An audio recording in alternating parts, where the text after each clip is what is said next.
lot of women refuse to understand. And I don't think I understand why we're making such a fuss. And I don't think I understand what's come of all of us. And I don't think I understand why we take the world for granted. I just want to get right back to Guitar Players Planet.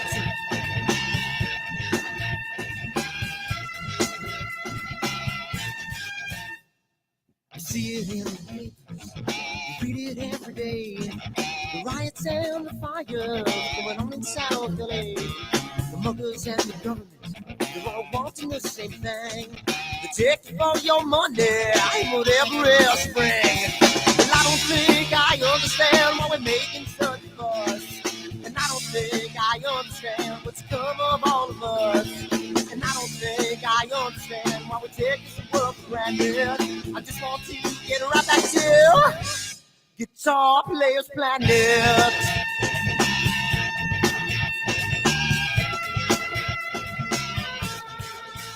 Take me.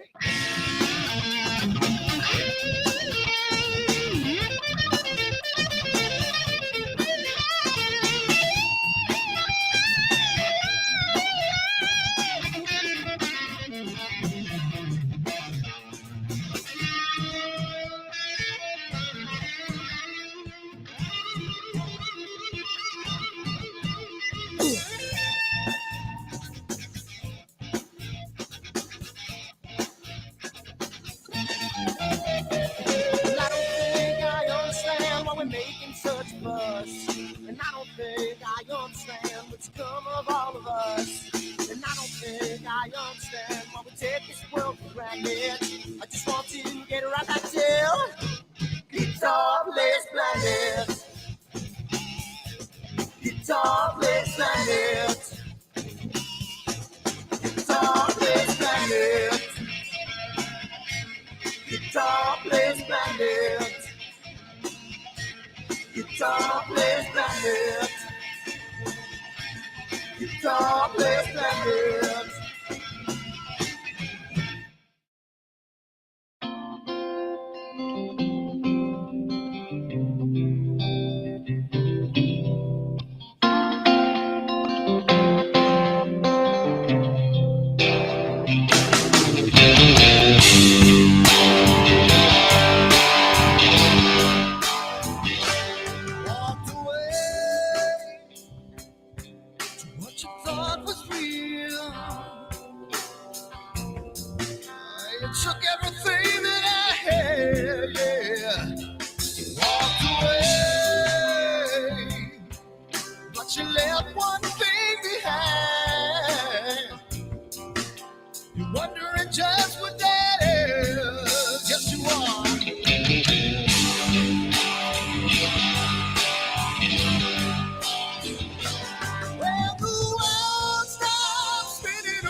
Down by the water, maybe I'm a son, maybe I'm a daughter. When the music man calls, that's when I gotta play.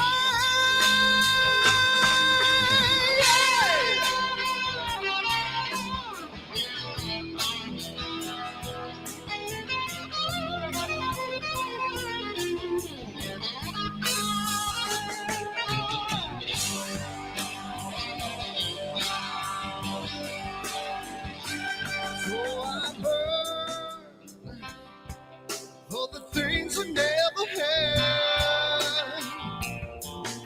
I'm burning with hate, with love. Spin around. 'Cause as a boy I had a dream. Carry it with me today. Yes, I do.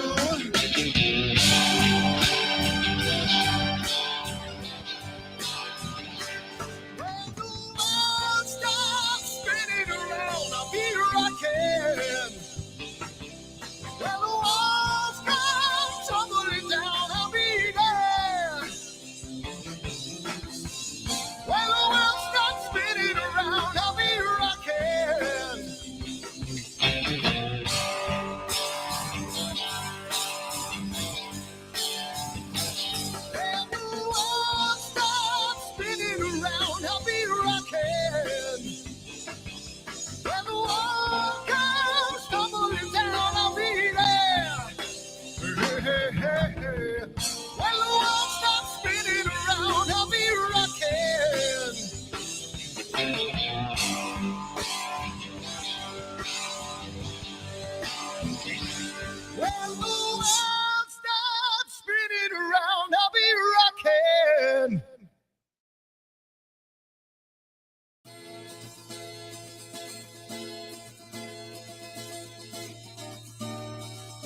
Sunny skies, the smell of palm tree air.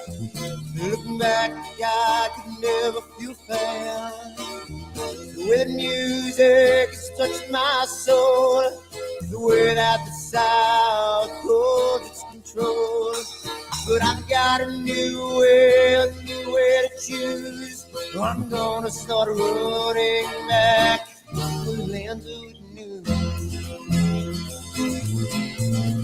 Oh, na na na na na na.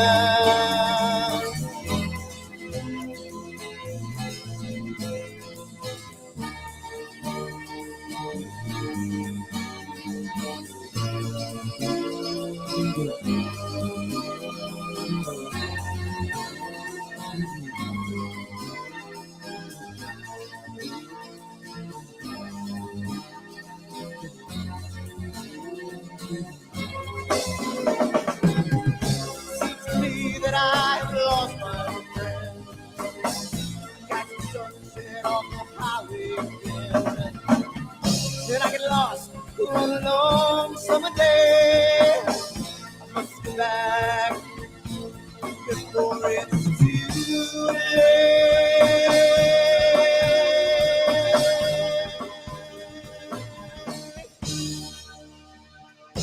You're afraid, you're feeling alone. Time and space can never unfold. The holidays can ring in your fear. The ghostly embrace can only mean tears. And I've got a new way to choose. I'm gonna start running back to lands of blue. Oh, na na na na na na.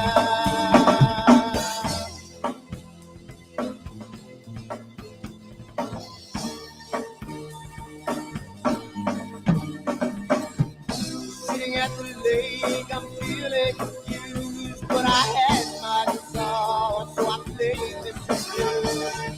But I'm afraid, what might be true, that I might never come back again.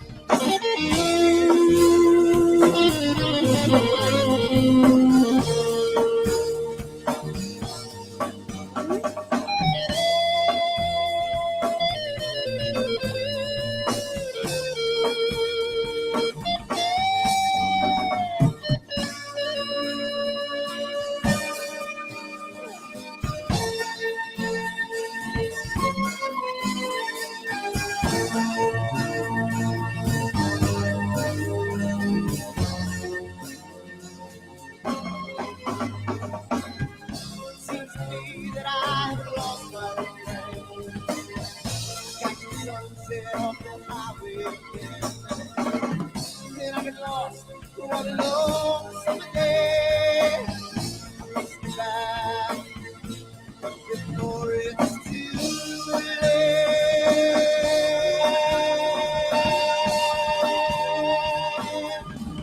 Before it's too late.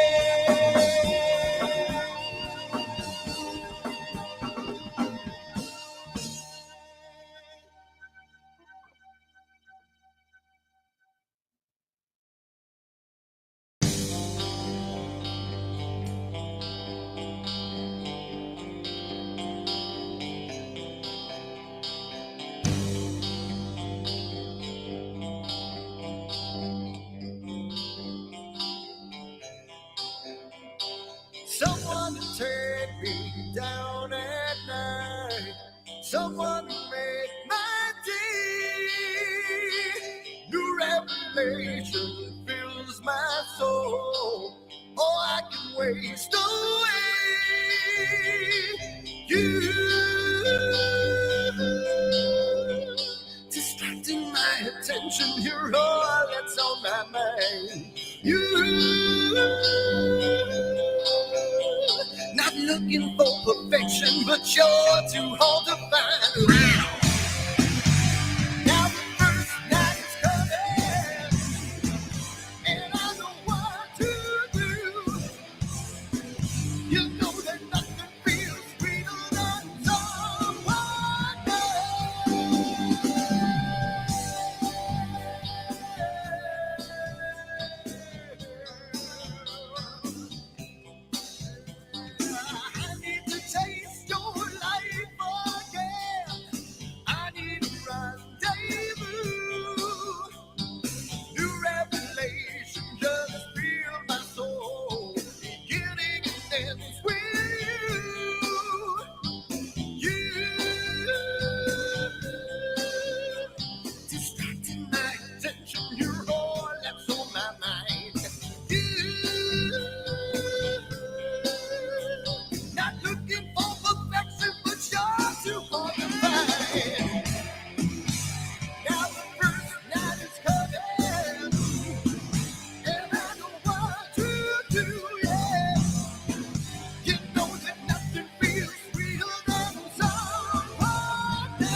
Yeah, yeah, yeah, you. Oh, you. Yeah,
all right.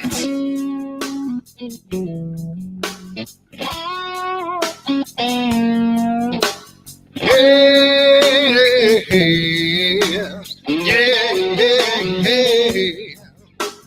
Where did my color go? Got your head in the sand. You can't be in control using a powerful hand. I wanna be you, I wanna see you. Don't taste the kisses of hate. Don't try to tell me, don't try to tell me, don't try to say it's too late. You're gonna push me to the edge, back me in a corner, making me stand in your shoes. Push me to the edge, hide a little color, it's black and white and blue. Black and white and blue, yeah. All right. Yeah.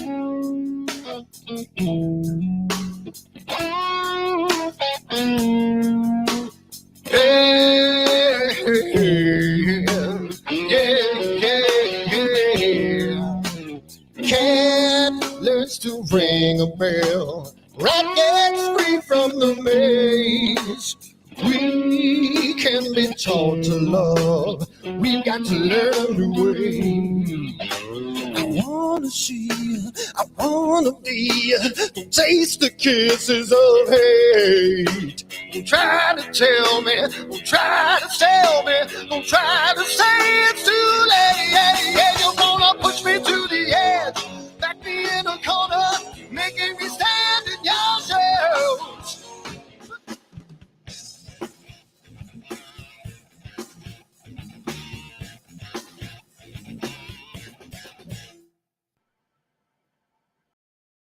Oh, and there we go. Master.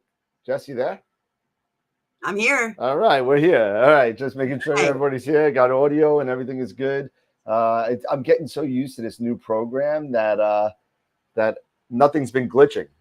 So it's pretty cool. So how's it going, everybody? We are back again for a Friday, and it's Jesse and I to start the show tonight. And Good evening out yeah. there, world. What is that? Good evening out there, all. Yeah. So Eric will be on soon. He got home late from work, and Pete got home late from work, and Scott's MIA. So they'll all be joining us sooner throughout the night. So that's going to be cool.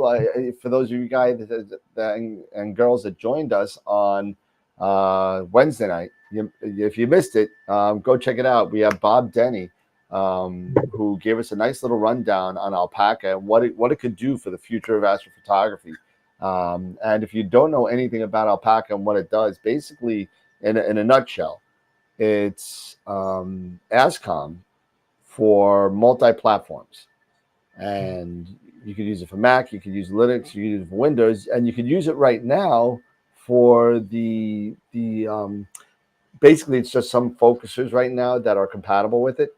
But the cameras and the mounts we're waiting to kind of see what happens. But it would look really, really, really cool if we could garner some support for it and get some people to get in there to kind of support it, because it's really, really super fast, and you don't have to worry about ASCOM drivers or anything. It's all on the network. So yeah, I was watching in, and I'll tell you, it really did sound interesting. I wasn't able to hang with the whole show, so I'll have to play catch up this weekend. But I like the way you explained it. It was very intriguing. To have everything play together nicely, would be fantastic. So yeah, I mean, and if it gets to the point where that actually happens, I in all fairness, I think it's got maybe a couple of years for people to catch on to it, for other distributors and marketers and that kind of stuff. Because ASCOM, everyone is so comfortable with ASCOM right now and the way it works. It's just a shame that it doesn't work for everything like Max and Linux off the shelf, or why they just didn't move ASCOM in a certain direction that it's not a whole different thing, but that's what it is. So it's going to be interesting, and hopefully that everybody kind of gets on board with it. So it's going to be kind of cool. I see we got a lot of people watching already. We got John G. Hi, Bob, MX Quattro, Captain 404, Tom, Dave, Al. Nice to see everybody tonight. The rest of we got three now. Hold on, we got Scott. Scott just popped in. Hold on a second. Let me just set this back up. You're not on the screen yet. Hold on, I gotta fix it. Let's see. I gotta fix. Give me 1 second. I gotta put Jesse in Eric's spot and auxiliary. There we go. And then we're gonna do that, and then we do this. There we go. And you're not Eric. Oh well, sorry. Peter's got all the titles came up. So now we have, and then there was three. So, Scott, we got your audio? Yes, no? Let's see. Let me just put you. Yes, we do. Good. Yep. Still good for around 1 o'clock. Maybe about 2 o'clock tomorrow. I'm going to have to text me on Discord, Bob. I'm supposed to be meeting Bob, MX Quattro, at the store tomorrow to kind of talk about some stuff. So I'm going to be meeting him at the store tomorrow at 1 or 2. Bob, I do work tomorrow, Bob. So I work. Let me put it this way. I don't want to say it's my real job, but it's my full-time job.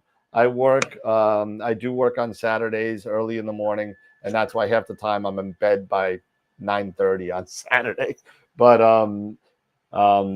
sometime after that, if it's not too busy, I'll jet over quick and I'll go hang out with you for a little bit. So looking forward to that. So if anybody else is on the line, want to come by, come on by. I do have a really cool video that I want to show for those of you who don't know what the Stellina is.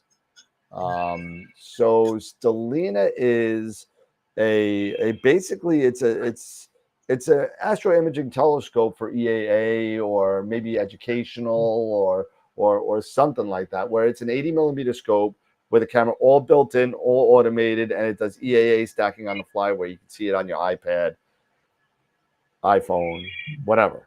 The whole thing is that so everyone knows that NEAF was canceled, right? So these guys, people from Stellina, from France. Okay. So here you go. So they said, we already got the tickets. We're not going to lose. So what we're going to do is, since we got some dealers on the East Coast and we're going to be on the East Coast, why don't we visit the dealers?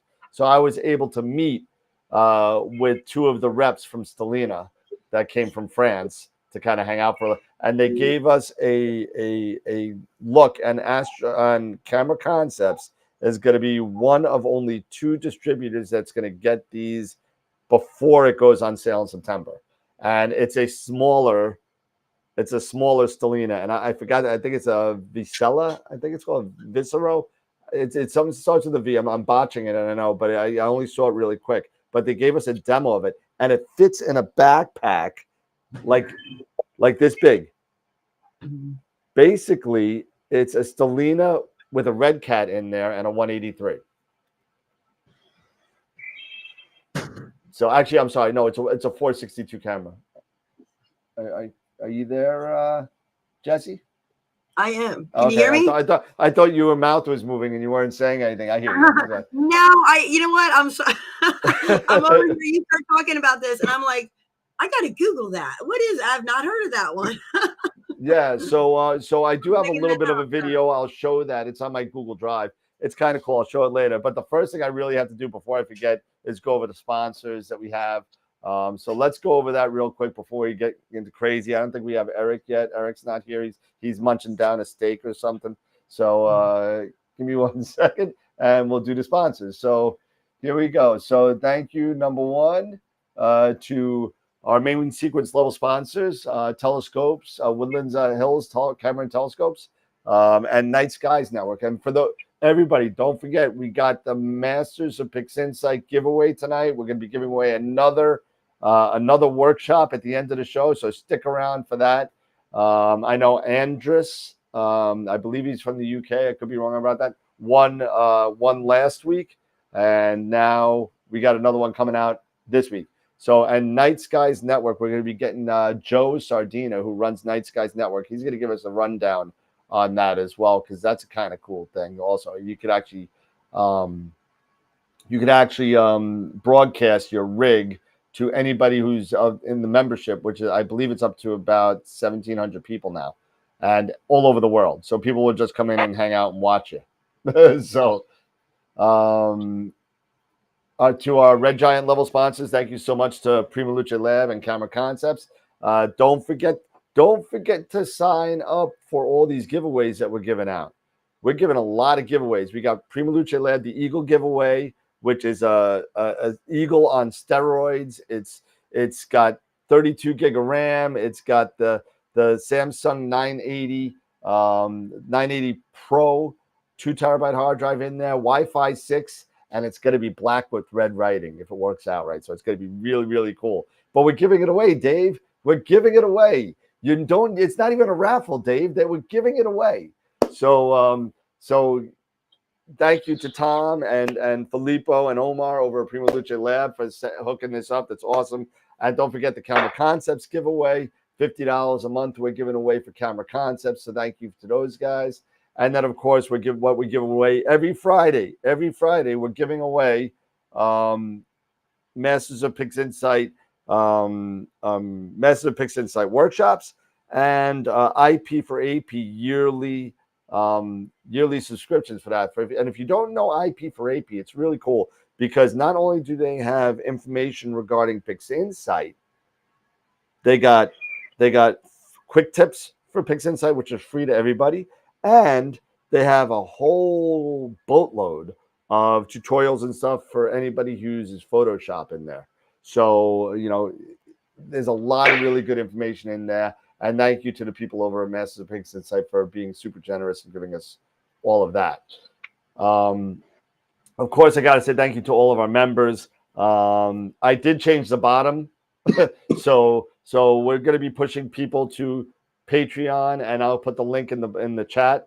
So if you're interested in becoming a member, we do give away shirts, hats, a whole bunch of stuff for being a member of different levels. So thank you to our Red Giant members, which is our top level members, our middle level members at Main Sequence, and all the ones with the little logo on. Those are people that moved over to Patreon and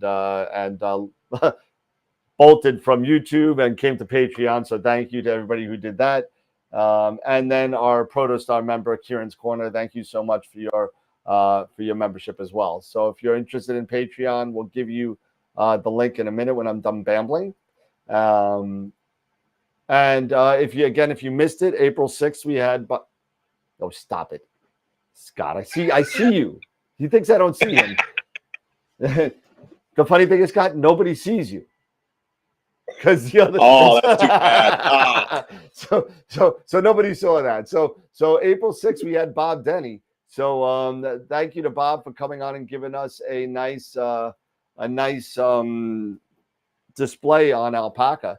It was really, really interesting. If you want to know more about alpaca and what it does, go check out our last show on Wednesday night and take a look at the first hour and a half or so, because as we do on AstroWorld, about hour and a half, hour and 45 minutes, kind of go off the rail a little bit. Yeah, we veer off a little bit. It gets late. I get a little kooky in the head. We start talking about, what do we talk about? I think Star Wars or something again. I don't know. But Wednesday, we got Charles Bracken coming on, who is the author of the Deep Sky Imaging Primer, and amongst others. And he just came out today with his second edition of the Deep Sky Planner, if I remember right. So I just bought it. I'm gonna have it on Monday. I'll have it for the show on Wednesday, so we could show that. So I already bought it. It was like $23. So go check it out. It's a really cool planner if you want to go and plan out your imaging. It's really cool. And then we'll have Richard Wright May 4th from Starstone Software. And he formerly worked for Software Bisque, and now he's doing his own thing. So it's going to be great to see what Starstone Software has in store. And then we got Eric Coles, who is an astrophotographer and one of the leads on the Astro Imaging channel on Sunday nights. And he's going to be on showing us some of his workflow. So that's going to be kind of cool too, because I know I could always learn something new. So, and then as always, you come and join us on our other social media platforms. We're on YouTube, Discord, Twitch, Twitter, Facebook, and Instagram. So thank you so much for everybody for supporting us. And if you're really, really interested in supporting us, and you got money to burn or whatever, feel free to hit the little $ in the chat or the smiley face in the chat, and those are super stickers and literally just money you just want to throw at us. So feel free to do that. And thank you for the 3 members who gave us donations last week. Yeah, $110 last week. That was very, very nice. So thank you for everybody who donates to us, because it really, honestly, and I promise you guys probably think of all you guys with the green letters in the chat. Those are the people that have donated something on YouTube, who is a YouTube member. So if you want to become a YouTube member, you can be a YouTube member if you want. And Hogarth, thank you so much for I don't know what that is in American, but it's I think it's $10 American, $8 American. I'm not sure what it is. John G, $20, number 1. Thank you so much, John. Appreciate it. And all this money goes to buying more T-shirts, more giveaways. And my plan is for this, my real super plan is for this. The more money we get put together in the kitty, my goal is by the end of the year to give away a nice telescope as a giveaway. So that's my goal. I hope that works. I don't want to give away like, a Tasco, I want to give away something nice. At the very, very least, a Red Cat 51, something like that. Or maybe a William Optics, a Zenith Star or something like that. So if we get a little bit more money. So that being said, a Takahashi. Good luck, Hogarth. Give me 300 right now. Then we'll think about the Takahashi. What is this? Oh no, my Schwartz. Oh God, turn that away. Go away. It's Joan Rivers in a metal can. But Chris Frearskin, member for 2 months. You get a car. But yeah, so man, what a roller coaster this week has been with the weather. Let me tell you. I mean, it was 63 degrees today. Beautiful all day, and at about 10:30, the clouds are going to roll in. And what is Scott doing? Yeah, that's it was nice. I stepped outside for a little bit at lunchtime today, and it was beautiful and clear. I'm like, you know what? I can have everything set up, and hopefully everything will be ready to go for the show. And on my way home, I started clouding up. I'm like, nope, tonight is not the night again. Yeah, so. I mean, I got this nice, and Pepper's not going to be very happy, but let's see if I can drag this in. I don't know if I could drag it in, but I could lift it up actually and drag it in. Here you go. I got this nice little mount here. I mean, I literally just dragged it across the floor. That's how light it is. And I've been using it with the, I've been testing it with the Red Cat and the ASI Air. It's the PMC 8 IXOS 100 from Explore Scientific. And thank you, Dennis. I just saw that. Thank you, Dennis. You the man. $20. Thank you, Dennis. But you know, I've been using this, and let me tell you something. For a red cat or something small, forget about those little star trackers. You know what I mean, like the Star Adventurer or the Sky Guiders. This thing is pretty cool. I love it because it's you know for an extra $100 you get this little battery. It's like the little Celestron Light LT thing. All right. You know, it's got 12 volt. It's got a nice little flashlight, which no one will ever use, but actually you can't see it. That's how dim it is. But you know, it's a red flashlight. But it's got 12 volt out and a USB out on the back. And this will power the mount all night. Nice. It's an 8,300 milliwatt battery pack. And this will run this You all want night. to hide that thing up next to my Yeti so it can nurse? Yeah. I don't need a Yeti to run a PMC8, man. It's like it slews like at a half an amp. I mean, you know, Yeah. but you know what? For a lot, you know, I always used my EQM35, which is a nice lightweight kind of thing. But there's too much garbage with the hand controller and everything. You know, I had to get the Wi-Fi dongle for it to work with the ASI Air. I was having issues with the connection. This thing has a USB port right in the mount, like other high-end mounts, and it goes right to the ASI Air. Say it again. What kind is that? This is the iExos 100 from Explore Scientific. iExos 100. And it sells for $599. It's not too good. So, man, yeah, he just wants attention. But I'm being molested. He wants attention, man. He's like, you're gonna pay attention to me now. The only thing with this, the only thing that annoyed me with this is that if you take a look at the picture on the website. Okay, so we're getting some questions on that. Okay, so the iExos 100 max payload for photography is 15 pounds, and for visual 19 pounds.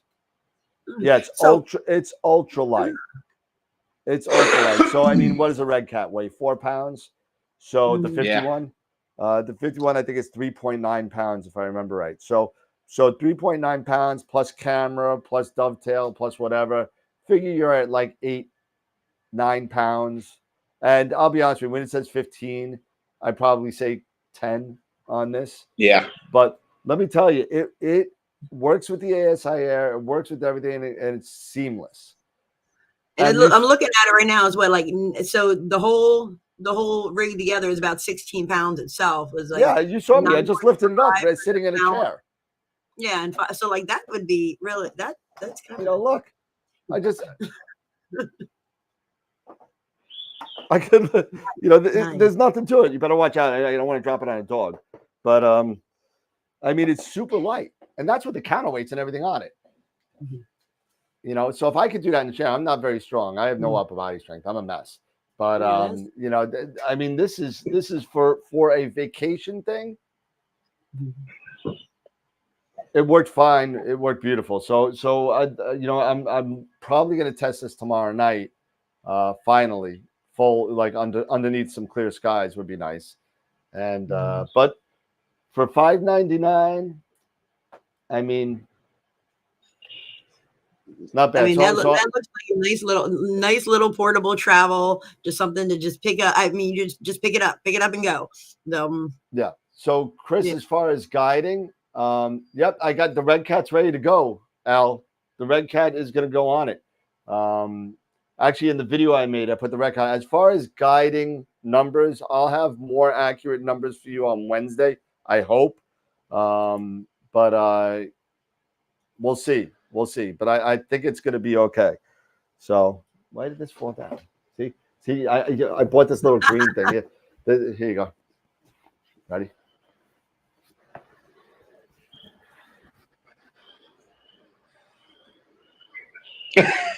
The cloak of invisibility. I love it. But anyway, yes, I'm going to use an ASI Air. This is to hide the chair. I got annoyed with the chair thing, so I bought a thing to cover the chair. But yeah, I'm going to use the ASI Air. I'm going to use it. I already tested the connection with the ASI Air. I don't have any subs yet with it, so I want to get more information on that. Hopefully this week I'll have something for maybe not Wednesday because we have a guest, but maybe for next Friday. So I've been yammering. It's all good. That's okay. So other than that, I'm still over here like looking at the stats on this. This is kind of cool. The kids have been asking. I love it. I know springtime's here. I told you I had taken some of the students out in, I want to say October with my solar scope. And the kids have been asking now. They, of course, want to just go outside. But they've been asking, like, so can we go outside and look in the solar scope? Yeah. Probably. So it'd be nice to have something at school that I could just grab and go. Because honestly, as nice as it was today on a Friday, they might have been able, if I'd had my gear there, I think they might have been able to talk me into it. Nice. Let me see if I can pull this up and let's see. So it's galaxy season and I'm new to astrophotography. I'm using a FRA 500. Should I? All right, that's a good question. And you guys could jump in on this. I'm new to astrophotography. I'm using an ASCAR FRA 500, but it's galaxy season. Should I switch to my Nexstar 8 SE?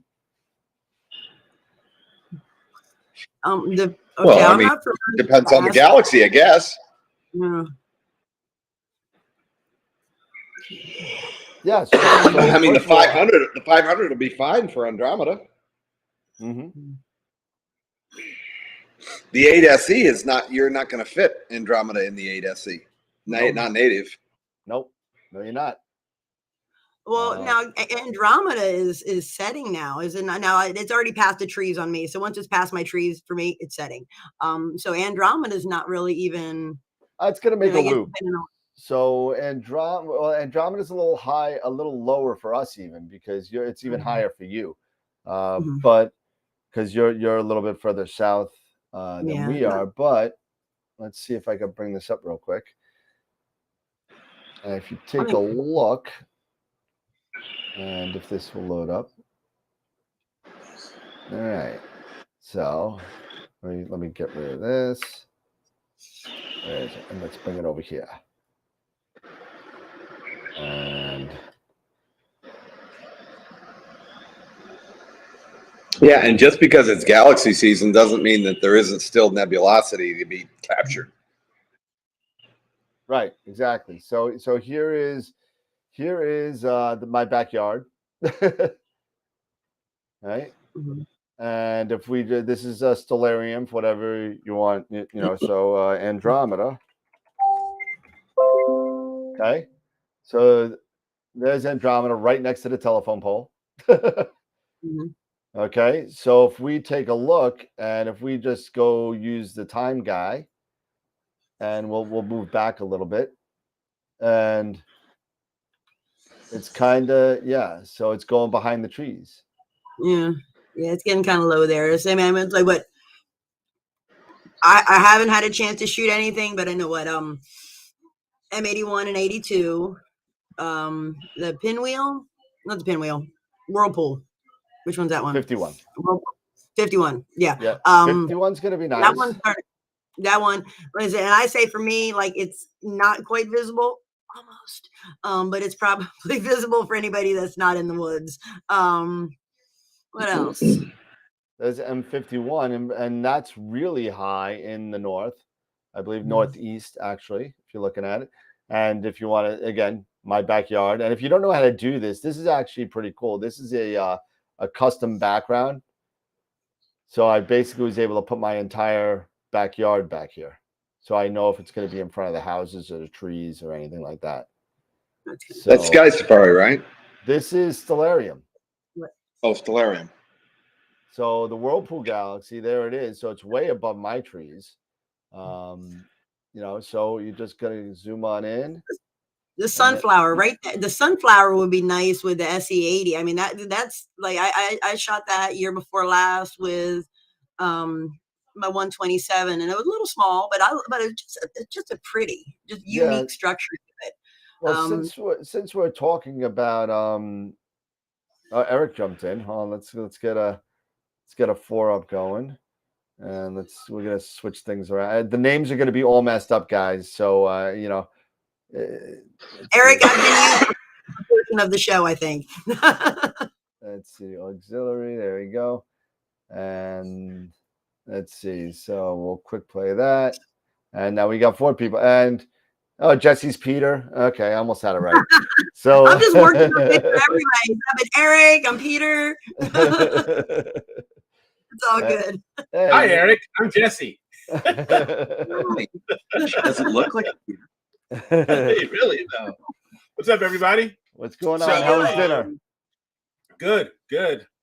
It's it's Friday, so it's fish. So it's fish day. It's fish night, so it's Friday. Oh, Friday's fish night. Oh, it's Friday. I thought you were eating a steak. I'm sorry, I forgot. Yeah.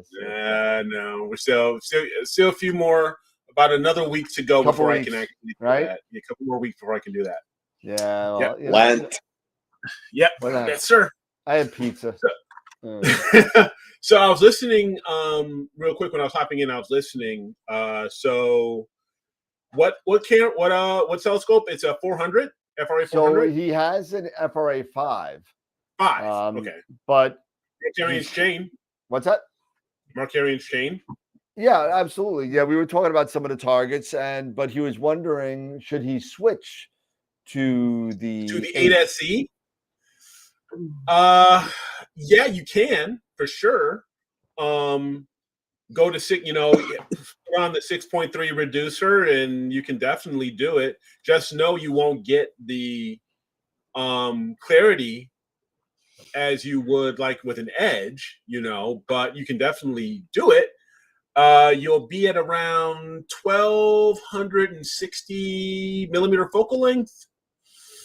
So you can definitely get M81. You can get M101 for sure. M31 is already set, so you can't really do anything about that. Another check out also Telescopius. Telescopius gives you a really great field of view of what you can fit. And did he mention what camera? I didn't see it in this. No, chat. you didn't. Not yet. But to Eric's point on this, and this is something that we talk about a lot on it, and he started to allude to Telescopius, which does but astronomy.tools. Yeah, so you got astronomy.tools, and just to give you an example of what's going on here. So if you go into field of view and imaging mode, and we'll choose just what Scott was talking about, just to give you a visual of Andromeda. Okay, and then you got the ASCAR. I think it's in here. ASCAR. It's got the 4 in the C. He doesn't have the 5 yet. Okay, so let's say 400. But you can actually, if you know the aperture and the focal length, you can actually just type it in as a custom scope. It's now an ASCAR 400. That's 500 now because I just changed it to 500. And that Leo triplet, that's a good one too. The Leo triplet. Yeah, Leo triplet. Yeah, that would be a good for the 500. And let's say what do we got for? Did he say what camera he's using or no? 2600, I think he said. Yep. Yeah, it just came up. 2600. Nice camera. Oh yeah, nice camera. 2600. Where is the 2600? There it is. Okay. A camera that costs just about as much as the scope. There it is. Yeah. So let's do the add to view, and this is for the 500. So see, there's the 500 with the 2600 camera. Okay. Now let's change this to the Celestron 8SE, and we'll add that to the view. Now you're only getting this little, and again, this is without a reducer or anything, but now you're just getting the core pretty much. Yeah. Yep. So that's the difference in focal length. Now, to Eric's point, let's say, what is it? M90, what is it, 95? So yeah, No, if you go to 60. let's say M101, Here's 65 and 66. yep, 65 You and can't 66. get the whole triplet with the 8, but you can get 2. Yep. Right? Go to M106. 106. No, you're right. No. You're in the telescopes. Yeah. M106. So M106 is going to look great in the SE. Yep. But it's going to look like a little pinprick in the FRA 500. Yep. You know, so you definitely want to use this to kind of see what fits. And we'll take that off. There we go. Yep. You want to You can use set this that up to in get a really good stereo. field of view.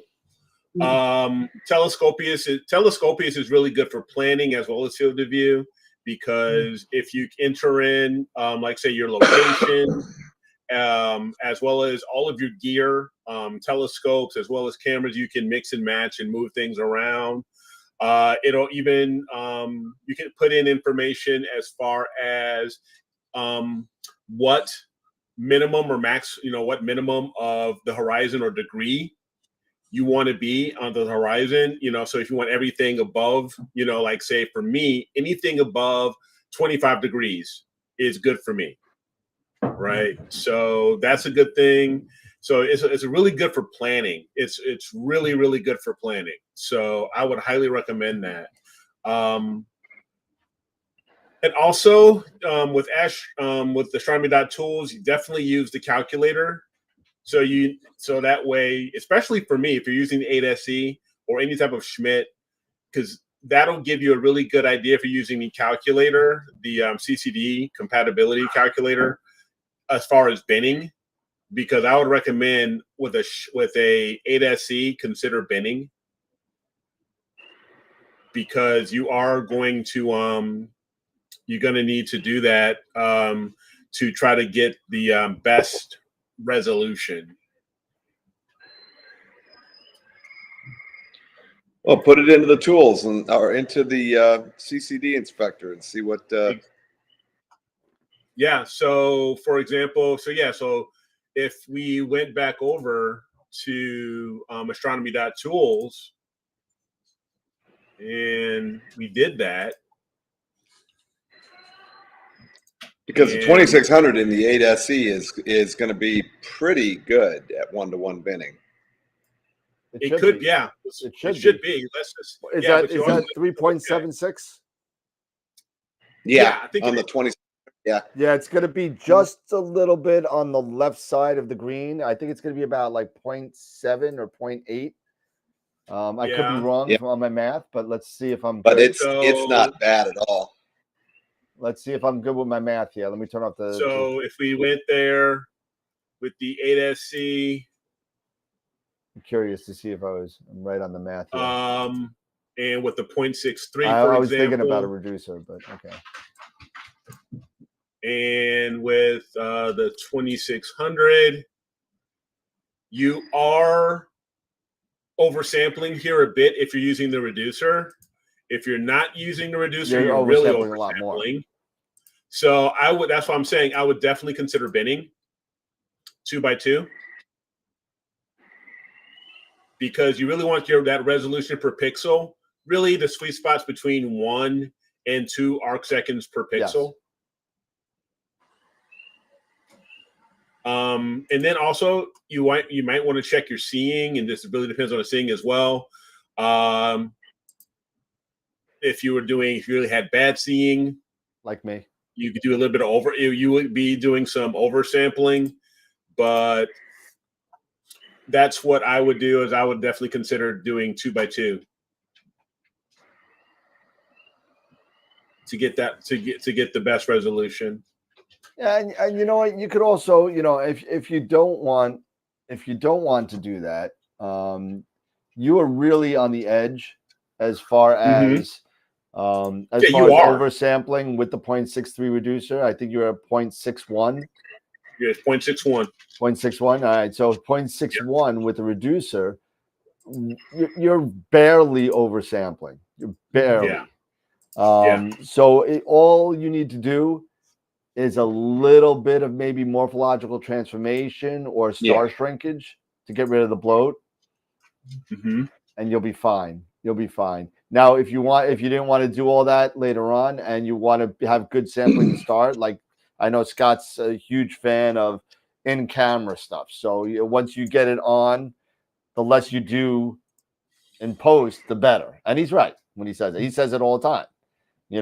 So that being said, to Eric's point, maybe doing that 2.2 would be beneficial to save you in the post-processing later on. Right.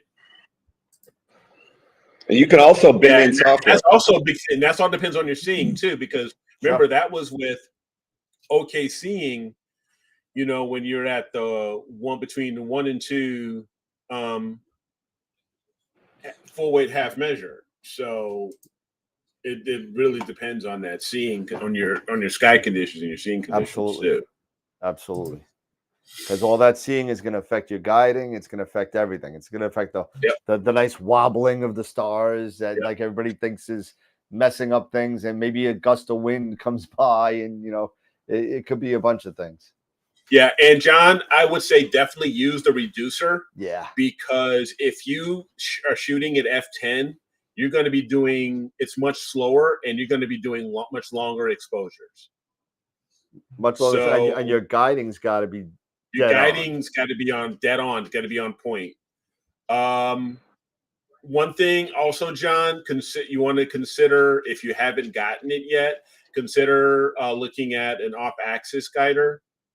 Yeah, with absolutely. A Schmidt or with a long focal length telescope like a Schmidt. Anything close to 1,000 and above and over that, I do an OAG. But I would definitely look into, if you don't have one, consider getting an off-axis guider. And with a Schmidt,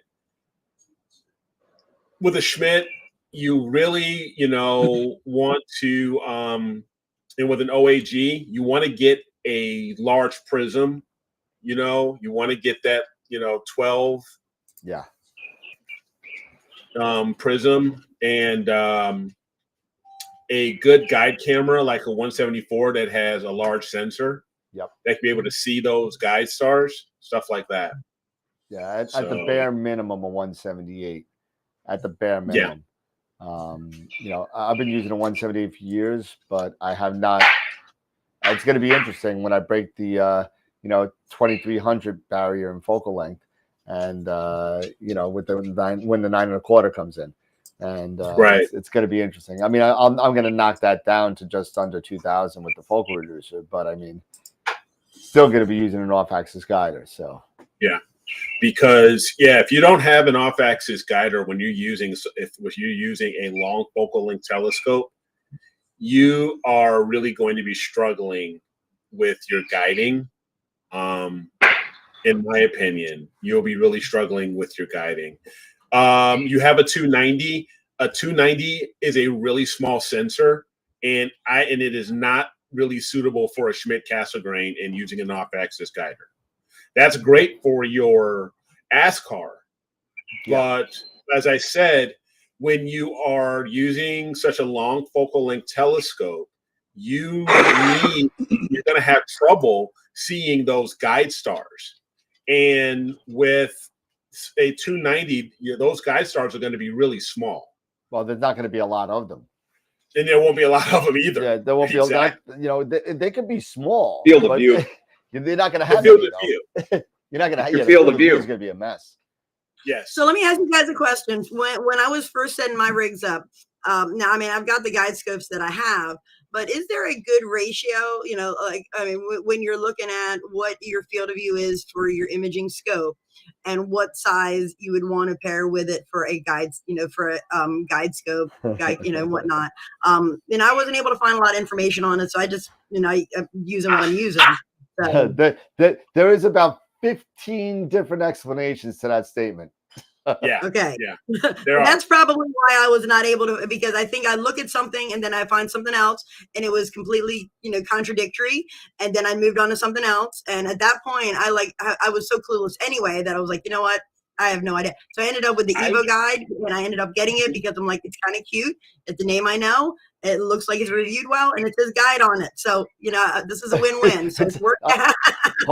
Hold on. I'm gonna go get a toilet paper here you tube go. and I'm gonna write guide on it. I'll sell it to you for $2.75. Yeah, really does. Okay, so I'm a little wiser now in the ways of the Astro rabbit hole and whatnot. But no, like really, I really didn't know. I mean, I was trying to everything else is, there's some, formula to find the right this to match this. And at that point, I really just didn't know. But I figured there must be, I have this size is my optical tube. What would be the good size? And, they market the guide scopes at, mostly in size and weight, for low profile or, adding less weight to your whole rig. But there wasn't, as you guys said, 15 different explanations. Yeah, so I guess Eric's got your solution already booted up here. So let's make them a little bit bigger. But what you want to use is astronomy.tools here. Again, astronomy.tools, love this site. You would go to calculators. And under calculators, there's the guide scope suitability calculator, right? And this is where you would enter in your imaging information and the types of guide camera and guide scope that you currently have, and it'll give you a ratio. All right, and I say don't go anything over 1.4, 1 to 4. But ideally you want to be 1-to-1. Or close to 1-to-1 as possible. So, for example, if I was using like my RASA, if I had my RASA and there it is, 400, and I was using my 533, all right, and then I put in my telescope. My telescope it's a ZWO mini guide scope, so I know it's a 120 millimeter focal length. And I use an ASI 290 mini. So if I go to a 290, I am at a 1.25, which is fine. That is just fine for guiding. No, you're 1 to 2.57. Yeah, 2.57. Yeah, 1 to 2.57. So for me, anything between that's around 1 to 4, 4.0, 1 to 4.0, I think is fair. That's fine. Yeah. There are a bunch of and I'm sorry, Eric, I'm gonna probably like blow it up a little bit, but okay. I would tell you this, and I'm gonna switch to the right screen again. Let me kill this then. If you're getting round stars, use whatever works. Okay. And I saw it come up in the chat, and I think Eric's right. About 25% to about 35% of your focal length of your imaging scope should be your guide scope. Right. So I'm at 1,000. I'm at 952 with my 127. Evo Guide works great because you're at what 240, I think, if I remember right, on the Evo Guide. So that's Evo about Guide is 242. 242. So yeah, that's about a quarter, which is 25%. So, right. but it also depends on your mount. It really depends on your mount and your seeing. It depends on a lot of stuff. So you may be able to get away with a ZWO mini guide scope with a 290 on a 1200 millimeter refractor in the middle of the Arizona desert on a CEM 70. So you may be able to get away with that. However, I wouldn't suggest you doing that, but you may be able to get away with that. You're never going to get away with a 127 on the Exos 100, which, I'm really blowing this out of proportion, but with a mini guide scope, it's not going to happen. Right. You know what I mean? So it really depends on a lot of stuff. So just make sure you keep in consideration. Rule of thumb, like Eric said, somewhere from 25 to 35% of your main focal length. But keep in mind your mount. Keep in mind your skies, because it doesn't work for everybody. It's a rule of thumb. What's that? There's a lot of things that you have to consider. Yeah, lots of different factors. Absolutely. I've been very fortunate so far in my accidental, uninformed purchases. So I have been, knock on wood, when I first got it, I definitely could have made a lot more mistakes than I did. So yeah. So anybody out there you go. I've got what I've got now. And Captain 404 put a I had an argument with somebody, and I'm not going to say who. The person that's watching is probably watching, but so he said that seeing is huge. Most folks will never see the benefits of encoders relative to the cost due to the seeing. And he's exactly right. I just purchased an EQ8R. Now, for those of you that know the EQ8R, there's two versions. There's the EQ8R. And for about $3,000 more, you could get the EQ8RH with the encoders. My seeing sucks in New York. It's horrible. It's like the worst in the country. There is no way that I would. Everyone's like, oh, you can get your guiding down to 0.2 or whatever with that. I said, why do I need that? My seeing is 1.3 to 2 to sometimes 3. As long as you're guiding better than you're seeing, your stars are going to be round. Yeah. You know what I mean? So don't get too bogged down about these numbers. Don't get too bogged down on what PhD says. We talk about this on the show all the time. Look at the picture. Yep. The picture. The picture of the rest of the zoom in, pixel peep. Are the stars round? Let it go. Let it ride. I remember the first time I looked, I actually did that. And because I think, the guide, the graph, it was probably like my heart rate at that point. I'm like, what's going on? I'm out in the middle of nowhere, and I have neighbors that have very big trucks, and sometimes they'll go, and it's like I can see it on the guide, on the graph. It's like, just everything's looking beautiful. Then it's like neighbor, and then I'll pull up the picture. I'm like, it looks fine. I'm keeping this. It actually looks good. And you wouldn't think, but then there's other times, that it obviously does not work. But yeah, I remember there for a while, like, I'd see it. And if the graph looked bad, if the numbers look bad, it was just like, get it out of here. Get it out of here. That way I don't have to worry about taking it. They're taking it out when I'm blinking, just one less to blink. Yeah, absolutely. I mean, it does. I remember the first time I was able to actually guide successfully. That was like a huge win. Yeah. I just put a link up for Sean. Sean's got Sean at Visible Dark. I don't know if it happened yet. I don't think it happened yet. But he's given away a set of 3 nanometer SHO Optolongs. So for those, what's that? I registered. Oh, so did I. I have them, but I still registered. I registered. I'm signed up. I'll tell him to never keep it back. No, hey. I'll kick it back to him if I win. But I've got the Elias, but hey, if I win, I mean, he opened it. But see, the thing is now that the odds are even larger because now I think it's opened up worldwide. Yeah. Yep. So that's like winning the lottery. It is. So you probably have better luck winning the lottery. What was that, Scott? I said that's $1,000 get. Yeah. Yeah. Well, if it's a 2-inch, I don't remember. I think it's a 2-inch. That's 1,200. 2 inches about 12 or 1,300. Yeah, 12. I think it's $1,239. And yeah, just so you know, we purchased at Camera Concepts, and they're on their way. The 533 mono is on the way. I got 15 coming in.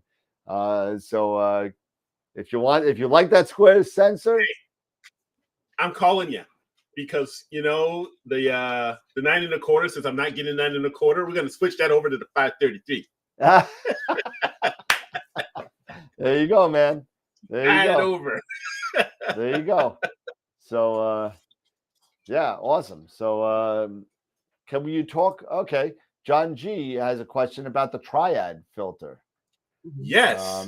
Let's talk about the filter, because you know what, that came across on a couple of questions, and I was actually comparing. Somebody was asking me, well, I have a triad filter, I have a one-shot color camera. Well, first let's talk about what the triad filter actually is, and all these other types of the triads. And hold on, and why exactly is it called triad? Yes. And why is that fundamentally incorrect? Anyway, go ahead. Okay. So I have several. Before I switch over to mono right now, I started out and still have one-shot color cameras. And the triad, like many others, like your L Extremes, your L Enhance, your Altair Astro, quad band, these are what we call dual or multi-band narrow-band filters. Okay, and these are for one-shot color cameras. And within the triad, it's not really when you think of triad, you think of three. But with the triad, you're getting H alpha, right? H beta, Yep. O3, correct, and S2. Yeah. Okay, you're getting 4, not 3. They are 4 years I old. have the original. I have a 1 1/4 original triad. Yeah, I borrowed the 2-inch for a while. Yep, and they are expensive. They are crazy expensive. But for what they do, 1,000 plus. But for what they do, when they first came out, honestly, I think they were one of the first multi-band pass or They were filters for one-shot color, and they were revolutionary. Yep. Okay, they were absolutely revolutionary, and then everybody started jumping on the bandwagon and making their own versions of these dual or triple or quad band, narrow band filters. Hello, puppy. Baby dog. Oh. So which one do you use? Which one do I use? Which one have you used new? I've used the ZWO Duo band. Which one, have you or do you use when you do one-shot color? I have multiple dual narrow band or multi-narrow band filters. And I've tried quite a bit. I've got maybe 4 or 5 of them. I have the original triad. Which one's your go-to? Which ones I go to now? NBZ. Which one's your go-to? Which one? The Hughtech IDAS NBZ. Okay. And why? What is it about that you like? One, I love it because I can use it for not only my F5 refractors and my slower focal ratio telescopes. It works great for my RASA too. I can use it at F2 as well. Mm-hmm. And it runs. It's about 7. No, I think it's around 10 nanometer. I think it's around 10 nanometer.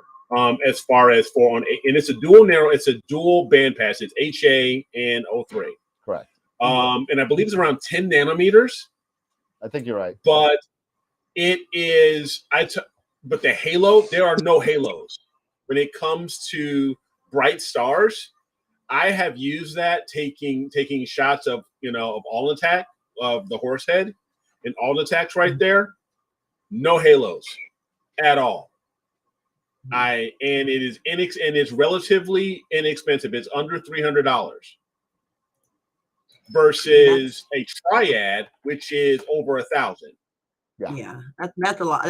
Especially if you're just getting started and you're exactly. You have the ultra high. You got the UHS version. You got the UHS. You got the ultra high speed. I personally don't think I need the ultra high speed because I use with the traditional just the regular one. It works great. Yeah, see, he's got the quad band. He's got the Radiant Triad. So he just showed. So right there, in just those two. That's around $1,500. Yeah, that's right there, just for those two. But I tell you, they do. But seriously, they do the job. They do the job that they are made, that they're intended for. It's just, for me and for the money, the NBZ blows everything out of the water, especially when it comes to hydrogen alpha. The L Extreme is just nuts when it comes to hydrogen. I mean, it is too red for me. It is really, that red is just crazy. So, and the NBZ, I think it just does a much better job on hydrogen alpha, and as I said, on dealing with halos, of dealing with bright stars. And that, if you can tame Alnitak, that's saying something. Oh yeah. That's a beast. Yeah, I've only shot that. It's been a couple of years since I've only shot that one. The Horsehead winter before last, I think. When it's still a baby, but the last time I shot it was with the dual narrowband, the ZWO duo band, and oh my gosh, just seeing the difference between shooting without a filter and then shooting with that. That was amazing. Here I'll give you, because here it is. Me just hear this and share.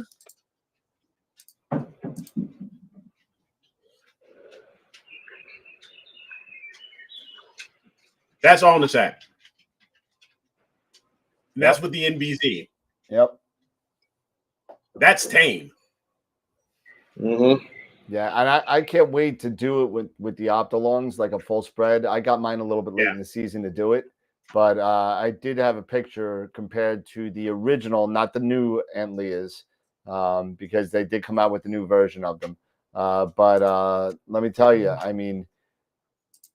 the Optolongs did very well. Also, the 3 nanometers with Alnitak. Oh yeah, the 03. Yeah, the 03. I'm impressed. I was impressed with the 03 with the Optolong. Yeah. So that was very interesting. So that I know I have the picture somewhere. I'll look for it in the meantime. But yeah, every other, with the exception of I think the Triad, every other dual or multi narrowband filter that I've had for one shot color, they've all failed when it comes to the Alnitak test. Every one of them have failed. So that's why, and when I got the NBZ, and that's my test. That's the test that I use. I do what they call the Alnitak test. And using that, target, that tells me if how good, in my opinion, how good a filter would be.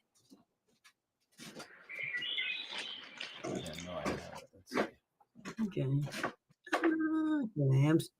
I had never even heard of that brand until you mentioned it, Eric. Who's that? Yeah, NBZ. NBZ. Yeah, IDES has been around quite a while, but it used to be they used to have the NBX was the first there was one. a bunch of different ones. But the NBZ is the latest. And as I said, and compared to a lot of the other ones, it does a much better job, and it's not as expensive as your Radian. And it passes the Alnitak test. And it passes that's the test that just as good as the Triad. Just as good as the Triad. It passes the Alnitak test. Because Alnitak could be. Yeah, the only problem is finding them. Yeah, I'm seeing them on OBC. What is it saying? More on the way in 14 to 28 days. Yeah, everybody's like more on the way. For what? They've had 14, 21 days for probably the last 4 months. Yeah, just order it now and get on the list if you want it, because it's going to be a while. If you order it now, and actually, get on the OPT Facebook website, Facebook page, and get their alerts. Because that's how I got this one. It showed up in the alerts, they got a small shipment of them, and I jumped on it. I literally got the last one. Let's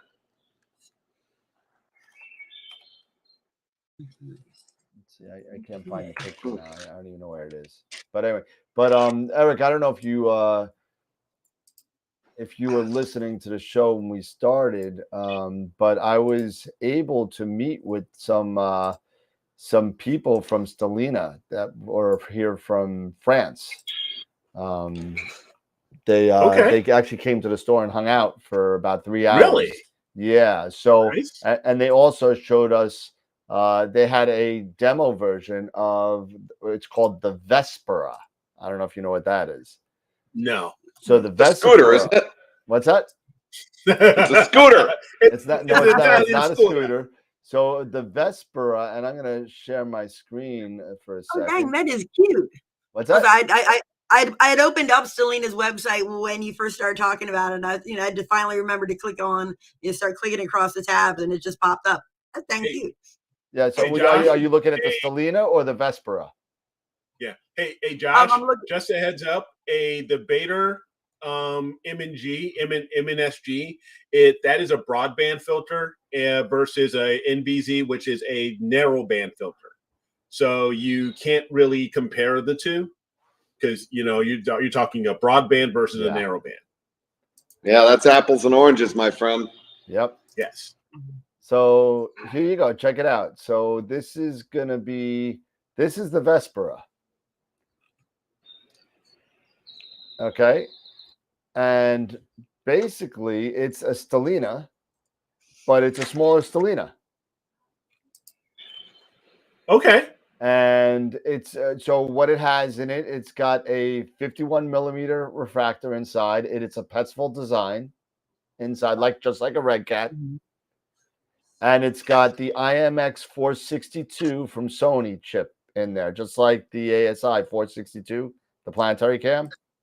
Okay. And it's all automatic. It works with your iPhone, iPad, whatever. And he's going to show in about 8 seconds. He's going to show some of the pictures this took in 40 minutes. Okay. And there's one. That's a 40-minute shot of the Andromeda. No processing. Just a 40-minute shot. Wow. Now, okay. With these, more than one people can log into with their phone on these, correct? I mean, if I remember right here with the Stellinas, that they just make really good for like outreach and star parties because numerous people can log into. I want to say yes. I'm not 100% sure on that, but because it's Wi-Fi, I would say yes. Okay. But I think that would be very confusing if you're doing outreach, because you're gonna have 15 people logged into the Stellina, and people are gonna go to other things. So I don't know if I mean, fair. yeah. So I don't know if I do. What I would do is I would plug it in. I would stream my phone to a TV, and then let people watch on the TV. Yep. But that's one with the Andromeda Galaxy. There's well, when he goes back, and there's the Orion Nebula. I mean, for what it is, at 51 millimeters with a 462 and 40 minutes of, there was another one there. There was M33, but I think he just skipped. There it is, M33. And all this is from this little guy, and this little guy fits in a backpack like a foot long backpack. That's it. Wow. What is the price on this? Okay. Well, let's ask. Oh, by the way, it's got a filter holder too. By the way, that's the filter. Hold on. I'm seeing it right up there. It's you put the 2-inch filter in there. You can put a 2-inch filter. You can do narrowband if you want to. You can put your MBZ in there if you want to. You can do whatever you want. So, but that's the Stellina. So, I will tell you this, that Camera Concepts is going to be one of the few people that are going to have this before it goes on sale in September. So we're probably going to be getting it in June, July. Okay. And list price is $19.95 for it. But again, this is literally for the astrophotographer that has everything. Okay, real quick. Someone was asking a question. John was, or who was it? Josh. Josh was asking a question. And just I'm gonna give you, and I already answered this about the Beta versus the NBZ. I'm gonna show you a comparison of the Horsehead with the Beta, Moon and Sky Glow, and the NBZ. So I'm gonna share this just so you can get an idea. Okay, so if I go back to here, let me make you big. If you want to make it a little bit bigger, gotcha. This is with the Moon and Sky Glow. And there's on attack. Yep. Big halo. So big, there you go. Double the halo and the halos and everything. Versus if you have with the NBZ, there it is with the NBZ. Big difference. Big difference. Yeah, huge difference. No halo. NBZ's 3 nanometer filters, at least ones with good coatings on them, are going to be awesome to tame down. It's been the technology's been getting so much better with on attack, and with just with taming halos in general. Because here is someone was asking about the triad, and this is with YCAS in Cassiopeia, and that was with the triad, and that's not bad. Nope, that's not bad. That's not bad at all. So I don't think I took the Ghost with the NBZ. I don't believe so, or else I would have compared it there. But that just gives you an idea of how, with a bright star, how well it's tamed, how well I think the triad does tame bright stars. Nice. Yeah. Dank. Yes. Both of those are one-shot colors. There you go. That's your 2-inch right there, Dank. Yep. And that's what, $299? Yeah, actually, that one's a little less. You know what? The ultra high speeds is less expensive than the regular one. The store. Yeah, the original, which is odd. It's odd, but it is. It's about $30 less or something like that. Okay, I'm looking to see. But like I said, with the ultra high speed, because of the shifting that you're able to do, because to address the shifting. It's not recommended really for anything slower than, I believe, F3. Yep. And I use that in my I'm only using that in my Hyperstar, so that's F19. So that makes sense. And see, I'm using it, with me using it the original, I can use it with all my other scopes. Yeah, I'm thinking about getting one to pair with the Red Cat and the Exos just for next winter. So, but yeah, I mean, it's what, the technology has gotten so much better over the past 2 years, even with certain coatings, different filters, different cameras, getting more sensitive cameras. CMOS is edging out CCD. It's finally getting there. We started talking about this like 2 years ago. We were talking about this on the show. 3 years on, we were talking about it on the show. And CCD was still beating CMOS as far as resolution and all that is concerned. Now I look at pictures and I'm like, I don't know if I can tell the difference now, man. You really can't tell. You really can't tell much. If I take a mono CMOS and a mono CCD with the same, apples to apples, a 3-minute shot on each, same target, same night. It's hard. I'm well pressed to kind of figure that out because So therefore, I think I am putting my QHY 16200 on the selling block, I got a Okay. 268 mono. I'm still doing mono. I'm sorry, I'm not doing color. I'm not doing it. I'm not gonna get a 6200 color. I'm not gonna do it. But I'm selling that. But I need something with big pixels for the 9 1/4. That's what I've been trying, and that's a struggle for me right now. It's a struggle for because everyone.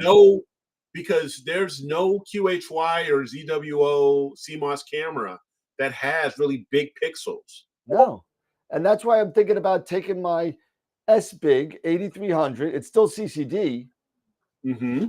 but it's got 5.4 micron pixels and the camera's this big. You know what I mean? The QHY 16200 is the side of my face. It's huge. You know what I mean? With the 7-position filter wheel and everything, I got an 8-position filter wheel, and it's smaller than this camera. And it's got Astrodon, and it doesn't have 3 nanometer, but it's got the 7 and 6.5s from Optolong in there for the narrowband, all set and ready to go. So maybe I just throw that on the 9 1/4. I don't know. Yeah. Because that's not selling. No one's buying it. No one's buying. I've had it on sale for 2 years. I've dropped it from 2,500 to 1,500, and I'm about to drop it to 1,000. And no. It is nobody wants it. Nobody wants it. I waited too long. And your window has closed. The window closed like 4 years ago. I just stuck around with it. But yeah. What would you consider large pixels? Anything higher than 4? Anything higher than, if I could get, if they built a cooled 174. Yeah. A cooled 174. I'd be all over it. Yep. How big are the pixels on that one? What's the size on that one? Oh, geez, I forgot. The 174 436 was it?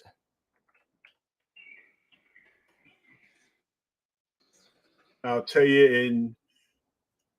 He sends it with the 5.86. 5. Oh my goodness. 5.86. So, yeah, if they made a cool one of those, that would be right up my alley. For even at the 14-inch range, that would be really good. That'd be really good. So, I mean, but that's why I'm considering keeping the QHY 16200 because it's got 6 micron pixels. But it's just it's like that. It's the size of a volleyball. I mean, it's huge. Yeah. The 174 is great. The 174 is great for planetary. Oh, it's the best. It's the best for planetary. It's the best for solar. Yeah. And that's why I'm thinking maybe I would want to try using the mini for planetary and why just not? hook it up to my little. No, I don't need to cool. That's what I'm saying. That's why I'm thinking of using the mini to do planetary or Why not? Absolutely. I can. Yeah. Do it, man. Do it. Do it, man. You can do it. I know you can do it. The 294. No, the 294 is 3, isn't it? No, the 294. I'm looking at it because I had the 294 color, and that's 4.63. It is 4.63. Yeah, and the 2600 is like 3.376. 374. 376. Yeah, 376. 76. Yeah, that 4.3 4.63. Like I'm really undersampled with my 350. So yay, dithering and drizzling. No. I'm looking. Let's see specs. Yeah, the 2400 is a nice camera. It's just, I mean, it's a full frame. So what would you consider small pixels? If you consider 4, because I would never think that the 294 is large pixels. I would always think, in my mind, I would think it's just middle of the road. So if over 4, what would you consider small? Under 183. Under 3 micron. The 183, which is 2.4. Yep. Okay, so that is tiny. Okay. Yeah, like the 3.76 range that a lot of the cameras are coming in at now. That's kind of like medium pixels. Medium pixels to me means medium focal length. You know, so you're talking anywhere from 1,000 to 2,000. Once you go over 2,000, then you want to be above, 4. Now, that's not to say that you can't get really good pictures with a 533 and an 8-inch Schmidt. You can. Even though they have smaller pixels, you could get some great results with that. It's just if you're really kind of trying to tweak your system to be like as perfect as you could get, you might want to try something with larger pixels or bin a little bit more. Because that will fake the larger pixels.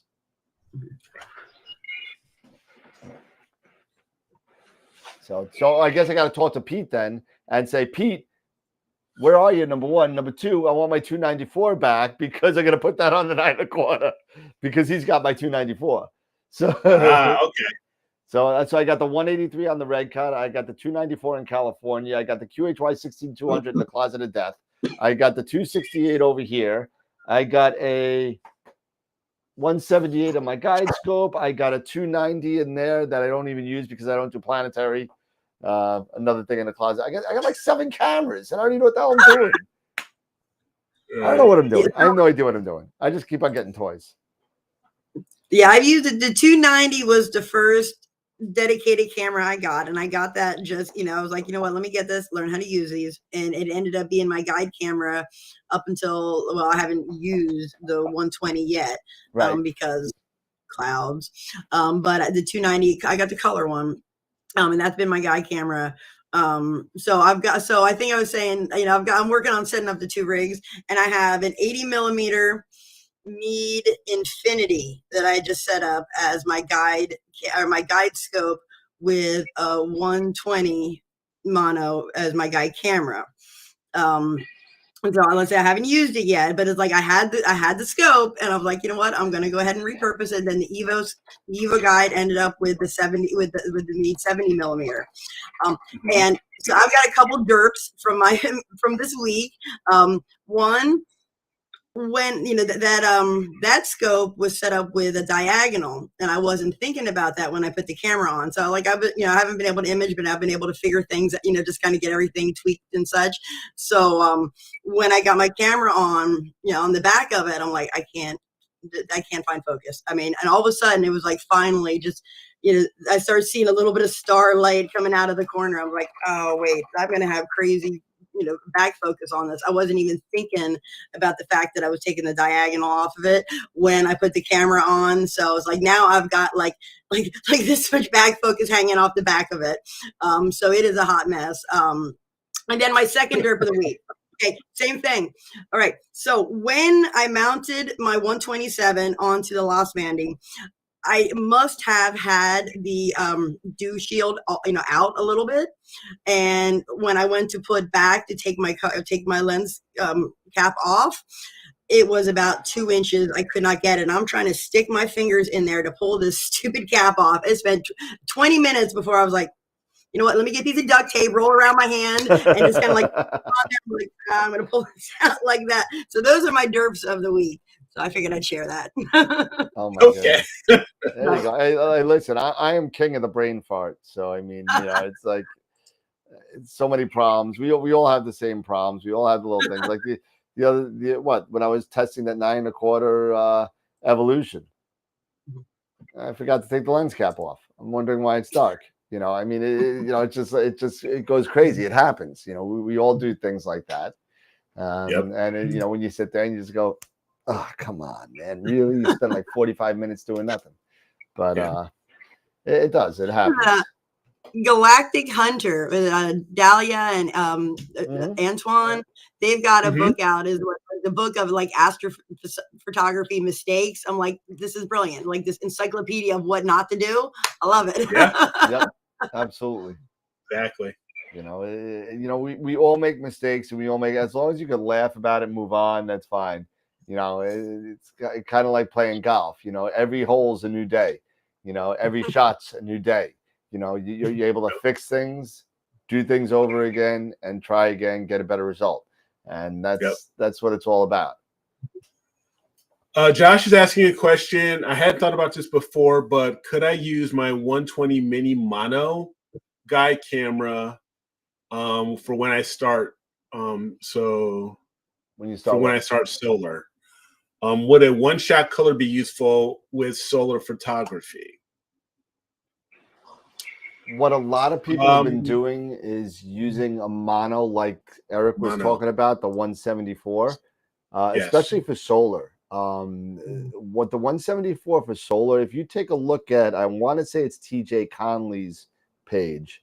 Oh my God, the images that he was getting with his 174 on solar was unbelievable. And he literally goes into how he added the color to it. Right. So you add color to it, you add a whole bunch of stuff. You could add like the flames in a different way and kind of make sure everything is all layered correctly and everything. And it looked, you couldn't tell that it was a layered photograph. It was awesome. So take a look at that. Yeah, I wouldn't necessarily, and this is one thing when we were talking about me using my 174 mini. The only reason why I'm thinking I may not use the mini guide scope is because it is a USB 2.0 versus a 3, and it has much slower frames per second. Where if you look at, because when you're doing video, you want, high frames. You want a high frame rate. You want high frames per second. So with the 174, just the traditional 174 I was looking, it's around 164 frames per second. That is, and that's a that's a USB 3. That is crazy fast. That is what you want when you're doing because you're doing video, you're doing high res video. You want those frame rates. You want that high frames per second. So I would not recommend a mini guide scope because it is a USB 2.0 and you are going to only be getting like maybe in the teens when it comes to frames per second. I don't think you'll be pleased with that. And again, we talk about this all the time. When you get into this hobby, it's always gonna be that one more thing. Oh, I want to try this. Oh, I got to get this one more thing. Let me do this. I'll do that. So when it comes, I want to do solar myself, and so I may end up doing the 174 3.0. The 3.0 camera versus the guide scope, the guide camera, the mini. So just keep that in mind. Yeah, and as far as planetary is concerned, just keep in mind also you don't need, and I'm talking to mostly the beginners that want to do this kind of stuff. You don't. But need you can definitely you can grab your DSLR. You can use your DSLR. You don't need a cooled camera. You don't need anything. You just need something, like Eric said, with a high frame rate. That's why you look at the ones like the 290, the 224, all these ones that have really high frame rates at full resolution. It's not a crop rate. So that's the whole thing. You can get really high frame rates by doing a region of interest on the chip and cropping the chip. You want to make sure it's a 3-point, Yeah, absolutely. USB 3. Yeah, so like the 290, the 224, they both have over 150 frames per second. I think the 290, I think it goes up to 170, if I remember right, at full resolution. So you're only going to be using like 1/8 of the chip anyway when you're doing planetary, because planets are so small. Right. But you're going to want it big enough, because if you're using a Barlow or something, you're going to make that planet bigger. So if you're using a 5X or a 2.5X, to get that planet to come in, you want to make sure that your chip size is big enough. And the 290 and the 224 will both fit really nicely. The 174 for solar, it works very nice. And just remember, start having the right tool for the right job, and do you due diligence. Right tool for the right job. Ask questions, ask people who know. Yep. Ask people who know. Don't spend time searching on cloudy nights for 25 days trying to find, because you're gonna get opposing answers for everything. Find somebody you trust, find somebody that gives good information, and go with that person. Because but Josh, Josh, you're saying that 120 mm is US. That is not high speed. It is a USB-C, but it's 2.0. Yeah. Yep. It's still. I mean, if you go and you look on the ZWO's website, it'll tell you the frame rate, the frames per second, on that guide camera, and those guide cameras, that 120 mm mini, that is a USB 2.0, and it's only 35 frames per second. Yeah, you're not going to get that, and you're not going to get. You're not going to be happy with that, bud. Yeah, that's just me. I'm just saying. What is the difference?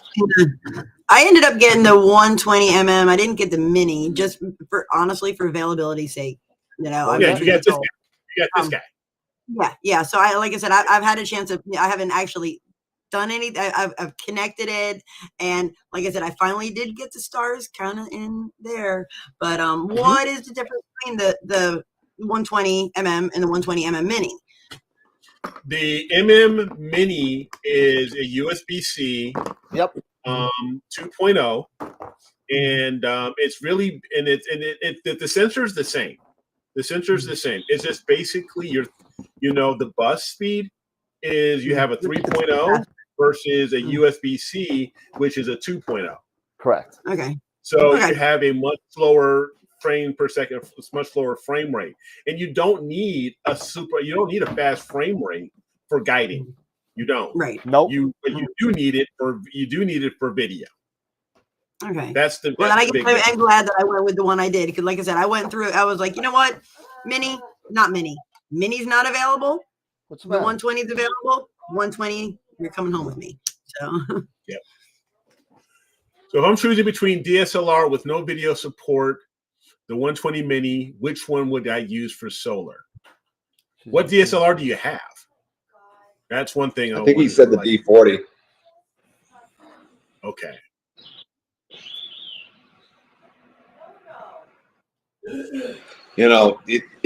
To Dan's point, you got to have the right tool for the job. If all you have is a hammer in your toolbox, you look at everything as a nail.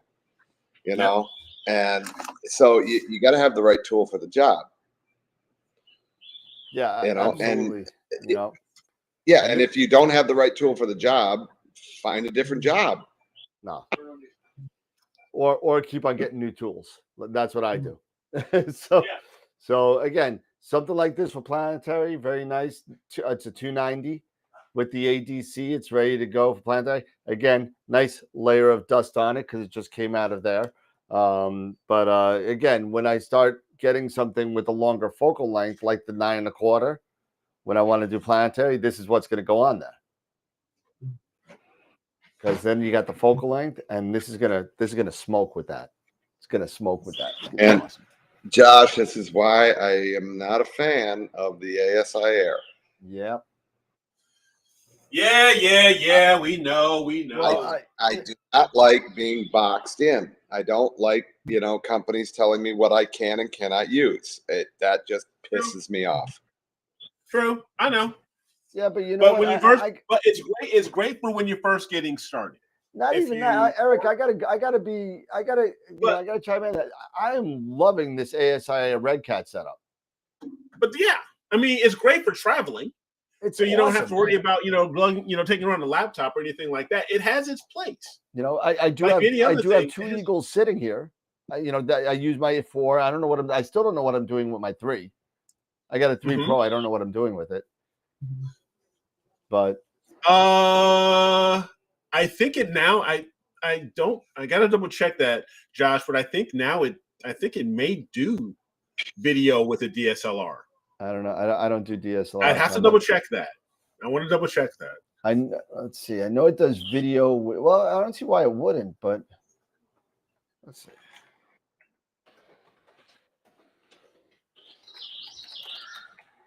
Yeah, true. And if right, Suburban Astro. Yeah, if you have ZWO stuff is great because everything here.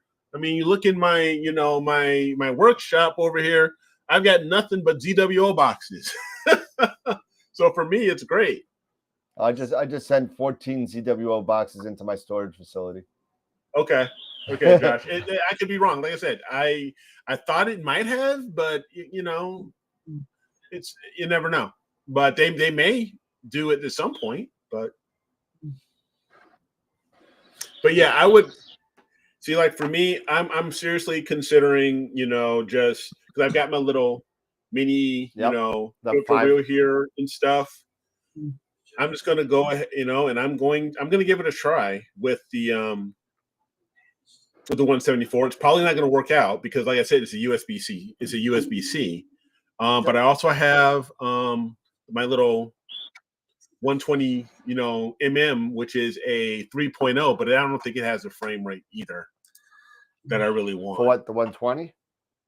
Yeah, the 120 mm. Yeah, no, I don't think it has a really, even though it's a USB 3. I don't think it has the frame rate I really want either for solar. That's the mini, right? No, or the puck. No, just the S. Yeah, so that's that is the 120 mm-S. It is 35 frames per second. Yeah, that's not. That's not. So again, if I want to do solar, which is something I do want to do. I mean, I've got the solar filters and all of that stuff. I'm going to spend the $600 and get the 174, at some point. Yeah, and it's funny because I'm looking at some vendor sites regarding the 120 and planetary. And just keep in mind when you're going to any vendor sites and looking for a camera, it's kind of like that rule that's out there where you don't ever want to buy a telescope if it has a picture of a planet on there that looks like it came out of the Hubble Space Telescope and it says up to 400 power. You never want to buy that kind of telescope because it's never going to get over 200 power and you're never going to see what's on the box. Now, certain vendor sites, and I'm not going to mention who, but they have certain cameras, ZWO cameras, low frame rates with these awesome pictures of planets on there.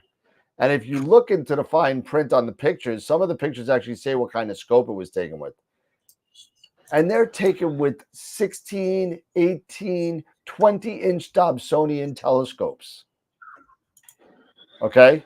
If you have a 20-inch Dobsonian telescope that tracks, absolutely. Get the 120, spend the $150, and you're going to get a great picture. Not many people have a 20-inch Dob. Right. You know what I mean? I have an 18. Yes. It's great if you just be aware. Make sure that your expectation. You're not going to get these pictures with an 8-inch Schmidt. It's not going to happen. Yeah, but just be aware. So, next thing for me is the thing that I'm tackling before I even deal with solar and any of that stuff, and we've talked about it offline a bit. It's dealing with camera tilt. Yep.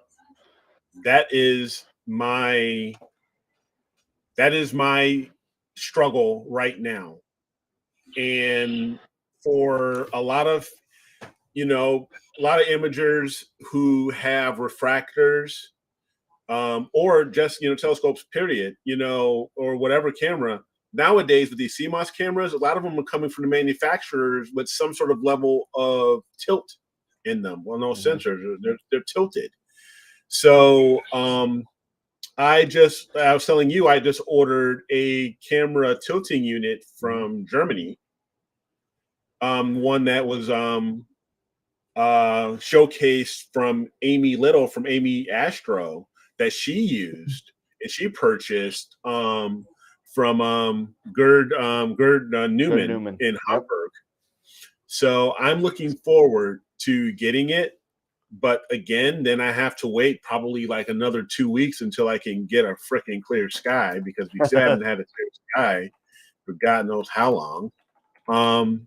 So I can address the tilt issue and see how I can correct this. And I really do think it is I think it's a mix. It could be, I think it's a camera that's causing the tilt.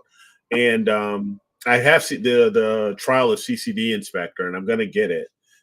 Just buy the license, but it's showing me right now how much tilt, and curvature I have, and it's crazy.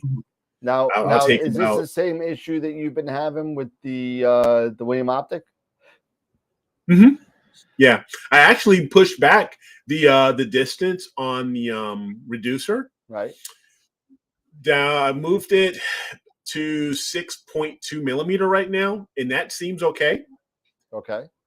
With the 55 millimeter back focus, Okay. for the ZWO camera. Right. Even though even though William Optics on their site, they advertise A different length. 50, a different length, but we were talking about this before. They're marked, that's if you're using a DSLR. Yeah. They're not using a dedicated Astro camera like a ZWO. Right. So I even chatted with, and sent a message to William Yang, and he basically told me, you're just gonna have to tinker around with it. Yeah. Yeah, you said that. which was because I bought a lot. I bought a lot of his stuff. Yeah. But to get that answer, kind of, but you know what? I still love it. I still love the camera. I still love the scopes. I do. Yeah, I mean, you're having an issue, and you've had many William Optic scopes, and never had this issue. So I mean, but so this is the first time I've ever had that issue. This is the first time I've had this issue. Yeah. So we're gonna pound. So I'm just gonna pound my way through it, and I'll figure it out. So yeah, I did. I did get the back focus and everything. That's all squared away. And like I said, I figured out. I think I've got the back spacing for the adjustable flattener, because even though it's advertised for 5 millimeter, with my camera with the 294 Pro, I actually had to tinker around with it a little bit more, and I think mine is around 6.2 millimeter. So now it's just a matter of the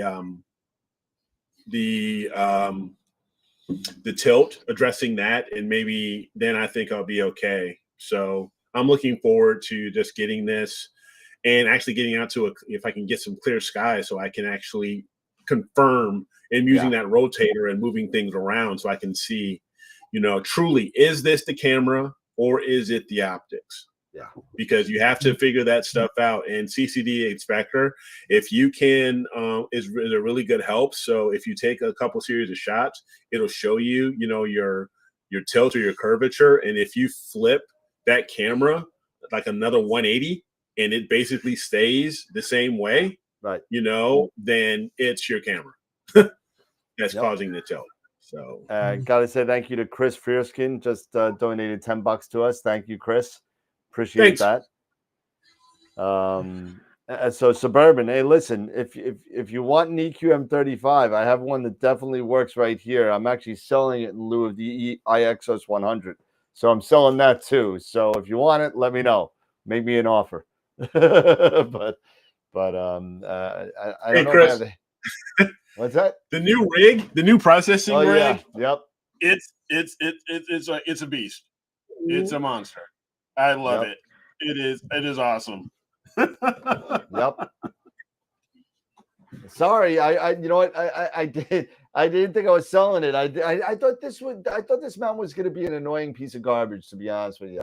And it turns out it was a nice light delight. It really has been a delight for the price, for the mobility of it. I mean, for $5.99, and if you want to get the battery, but you do. I started to mention this before, and I didn't finish my statement. Actually, now I'm thinking about it. With the Exos 100, it doesn't come with any azimuth adjustment.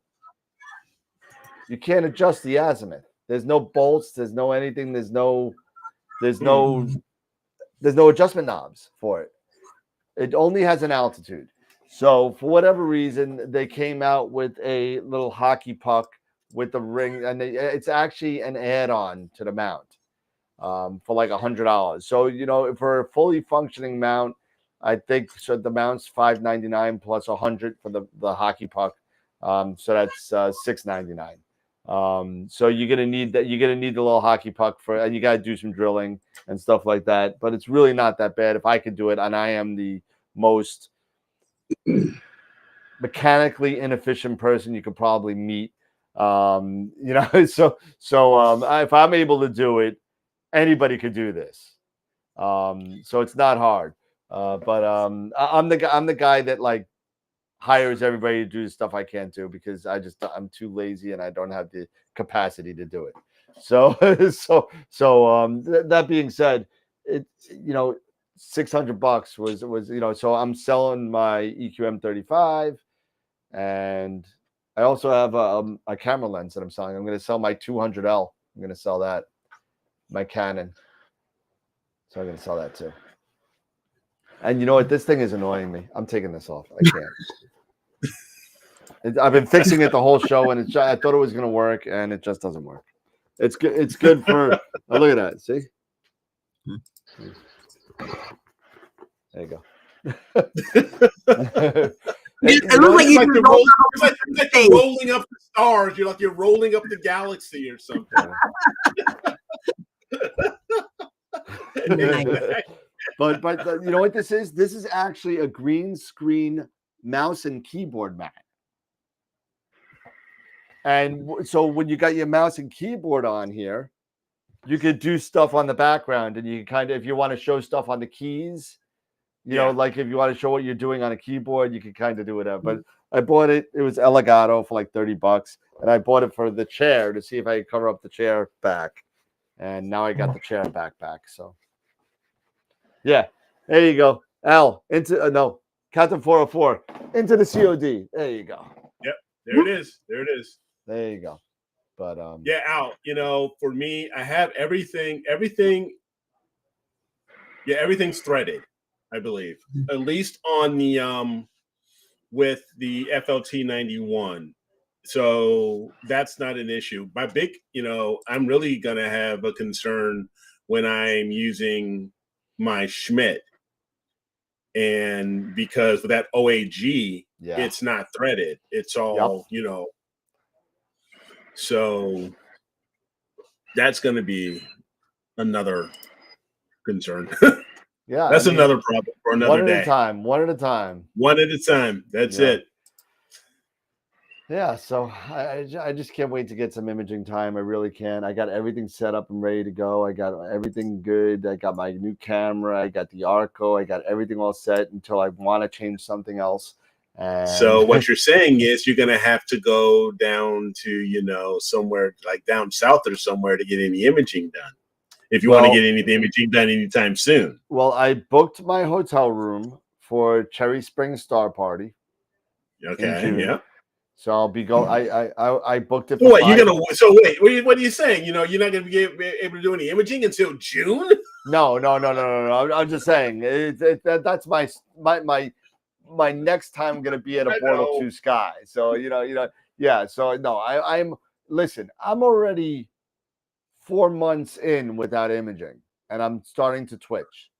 Well, you're looking at. Did you say that maybe it's only been a few weeks? Saturday, Sunday? What's that? Did you say you're looking at maybe clear skies this weekend, like Sunday?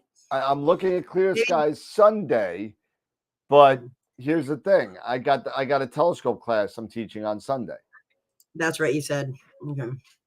And so what I'd have to do is which I've done before. I could set my telescope up and put it on a sequence and just tell it to run while I'm out. Mm-hmm. I could definitely do that. That's not a problem. But I've done that plenty of times. And you know what? The customers that I deal with love seeing that I'm controlling my telescope from their house. So I'm sorry, I got to go on my laptop real quick. I got to do something. I just want to check my guiding. Thanks. Yeah. But, yeah. So Cherry Springs sold out like this. I bet it did. And the only reason why I got in was because Jeff is going with the store. So he put me on the guest list. So I was You're able to sneak in. Like you're able to schmooze in there. Oh yeah, I'm like, Jeff, you got to get me on the list. I said, you get me on the list, right? He's like, yeah, I got you. Don't worry about it. So I booked the hotel, and now I'm gonna go up there. I'm gonna bring the 2 rigs. I'm gonna bring the little baby one, and I'm gonna bring the EQ6R with the 127. So Okay. So we'll see. So when are you guys supposed to be getting the AM5? How many are you guys getting? Did you guys 20? do you know? You're gonna get 20 of them. 20. Okay. Well, let me just say, we're slated for 20. We have yet to get final confirmation on what actually is shipping. So Okay. we're slated for 20. Okay. I'm sure quite a few have already pre-ordered them through you guys, right? Through yeah, I got CCCS. 6 sold already. That I do know. And I think where'd everybody go? Everybody just left. Yeah, they're always walking off. The last time I looked was mid-June is when they're coming in. Okay.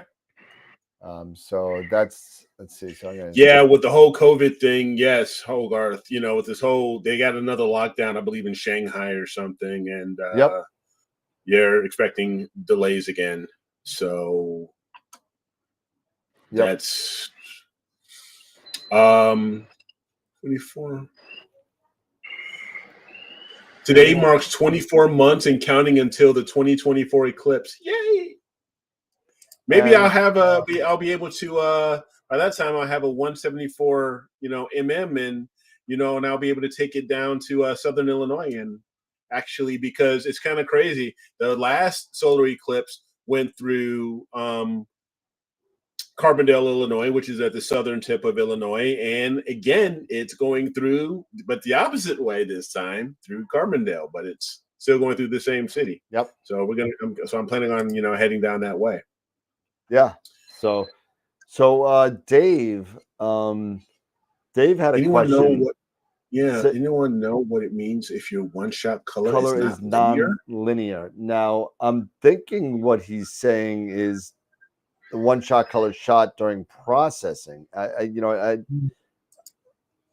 Is that what you mean? Because I don't know. Yeah. I'm sorry, linear and non-linear has to do with the states of a photograph. Mm-hmm. So linear is when it comes out raw, and non-linear is when you start stretching it. It's all stretched. So that's what linear and non-linear is. So with linear, you're going to see it's very, very dark until you stretch it, or do a fake stretch, or a boosted stretch, or a screen transfer function, or whatever you want to call it. That even at that point, it is still in its linear state. Okay, so until you do an actual histogram stretch, an auto stretch on the histogram, or what's that other one? The new thing that came out with there's like an auto histogram stretch on Pixinsight. There's another one like that. As long as you do that and apply it to the picture, that's when it turns into the non-linear state. And then you can continue with your processing from there. Usually that's done after stuff like DBE, cropping, some minor minor linear noise reduction you could do. A little bit of color calibration. If you do PCC or something like that, and then you kind of stretch it, and then you move on from there into. You do your LR, if you're doing mono, you do your LRGB combined too, don't you? Before you stretch. Yep. It looks like he's commenting in here that he sent it in for repairs, and that the guy said he ran some tests and said it wasn't linear. So it sounds like it's a mechanical thing, which I've not heard of before. I have never heard of that. I have never heard of that at all. I'm gonna have to look at that one. Well, in all fairness, you got a round camera; it's not going to be linear. But being careful. I'm sorry, that was a bad joke. Never heard of that. Yeah, I've never heard of a non-linear camera. Non-linear camera. Yeah. So you may want to get some clarification on that, and I'm going to assume it's a ZWO camera, and you sent it into Indiana. I hope that it didn't go all the way back to China, but Let's see. Why is a mono camera more expensive expensive than than a an one shot? OSC? It seems like the Bayer Matrix would increase the cost. You know, I kind of always thought that myself too. Me too. You know, I don't know the answer to that. Yeah. I don't know the answer to that. I wish you know what, maybe I'm going to look at an answer to that, but I don't know the answer to that. It makes completely nonsense to me. It's because they don't have to apply the Bayer matrix to it. Oh, you're back. I'm sorry. There you go. Hold on a second. I didn't even know you were back yet. There you go. It's because they don't have to apply the Bayer matrix to it. That's why it's more expensive, because they don't have to apply it. It's the manufacturing process is set up for the Bayer matrix. Think about it. So they have to change their tooling. So basically, what you're saying is that all the CMOS start off as monochrome, and they have to add the Bayer matrix to make it color. Or is it the other way around? Why it's more expensive is because they have to change their tooling. Because if you figure a lot of, if you think a lot of the sensors that they're building, if they're going into just either microscopy or, or even just traditional photography, those are usually color right off the bat. Yep. Yeah. So they're already designed and built that way. So yeah, I can see if they have to retool it to remove the Bayer matrix, then it would probably be a bit more expensive to remove that, to remove the matrix off of the sensor. Then I can see something like that, if that's the actual case. Well, yeah, and I mean, mono is going to be. I mean, if you sell 1,000 color cameras, you might sell one mono camera. Yeah, and they're saying small run for mono. It's a pricing decision, not just economics. Yeah, that's what Al says. Chris says mono is a limited run. Exactly. Okay, so that's why it's more expensive. The mono guys will pay more. Yeah. Somebody commented, yeah. We'll pay it's the same sensor. It's the same damn camera. Yeah. Yeah. Yep. Which is also probably if I'm wondering why one-shot colors are getting so much.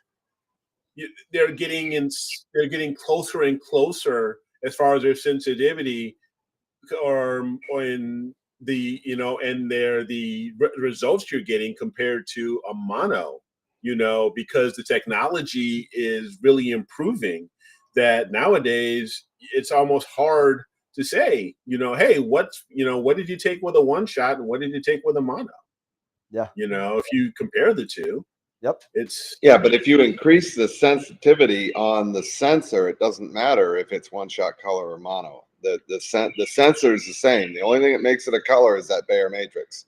Unless they're making the Bayer matrix, more sensitive, to light gathering case.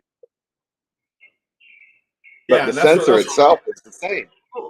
Right. The Bayer matrix wouldn't make it more sensitive. I mean, that simply is just essentially color filter. Yeah, because you're taking that color filter on there, so you're taking. So you've got two greens and a red and a blue, so you're less sensitive. Right. So, yeah. Huh. I think that I personally don't think that you're ever going to see color outpace mono as far as sensitivity. Well, you would be surprised. There's a new Sony chip, and I know I spoke about it a couple times on the show. The new Sony chip coming out this year. Mm-hmm. Where they figured out a way not only to add a Bayer matrix on it, but to keep the sensitivity of the chip to the point where it pars with monochrome. You're surprising. They're able to layer the Bayer matrix in such a way, and I'm not a mechanic, so I don't know about this, but there's a way that they're layering the Bayer matrix into the chip. It's really nutty. It's by Sony. It's interesting. I mean, I wonder if it's like so that each pixel was what. I mean, listen. If you go on the Sony website, you can read all about it. It's a whole bunch of technical jargon that it's way beyond me. but that's what I got out of it. So I mean, if it's layered, I dang, wonder if that's exactly. allowing like the pixel to like choose a color. Mhm. You know, that way you're using each pixel. Because I mean, please correct me if I'm mistaken. With the difference between the color and the mono is if you're shooting one shot color, each pixel is being assigned to one of three let me show colors. you. You Let know, me show or you one, real you know, quick. whereas to the mono, like each one is collecting data. There you I go. mean, I think So that's simplification or somewhat, you know. this was put out in December. Sony develops first stacked CMOS imager technology with 2-layer transistor pixel, widens dynamic range and reduces noise by approximately doubling the saturation level. And it just basically, it goes through the whole thing. And this is right. If you just do Sony new CMOS chip and Google it, you could get all the specs and see how all the Which chip is it? Did it say which chip? I Which don't chip see number? it. I don't see any it's a new Any type reference? of chip. So Okay. it doesn't say a model number yet because I don't think they've just developed the technology. They haven't really put it on a chip yet. Gotcha. But this is all the theory behind it. But it's been developed and it's going to be developing and it should be in by June of this year. So that's going to be this. If this works the way they want it to work, this is going to be a game changer.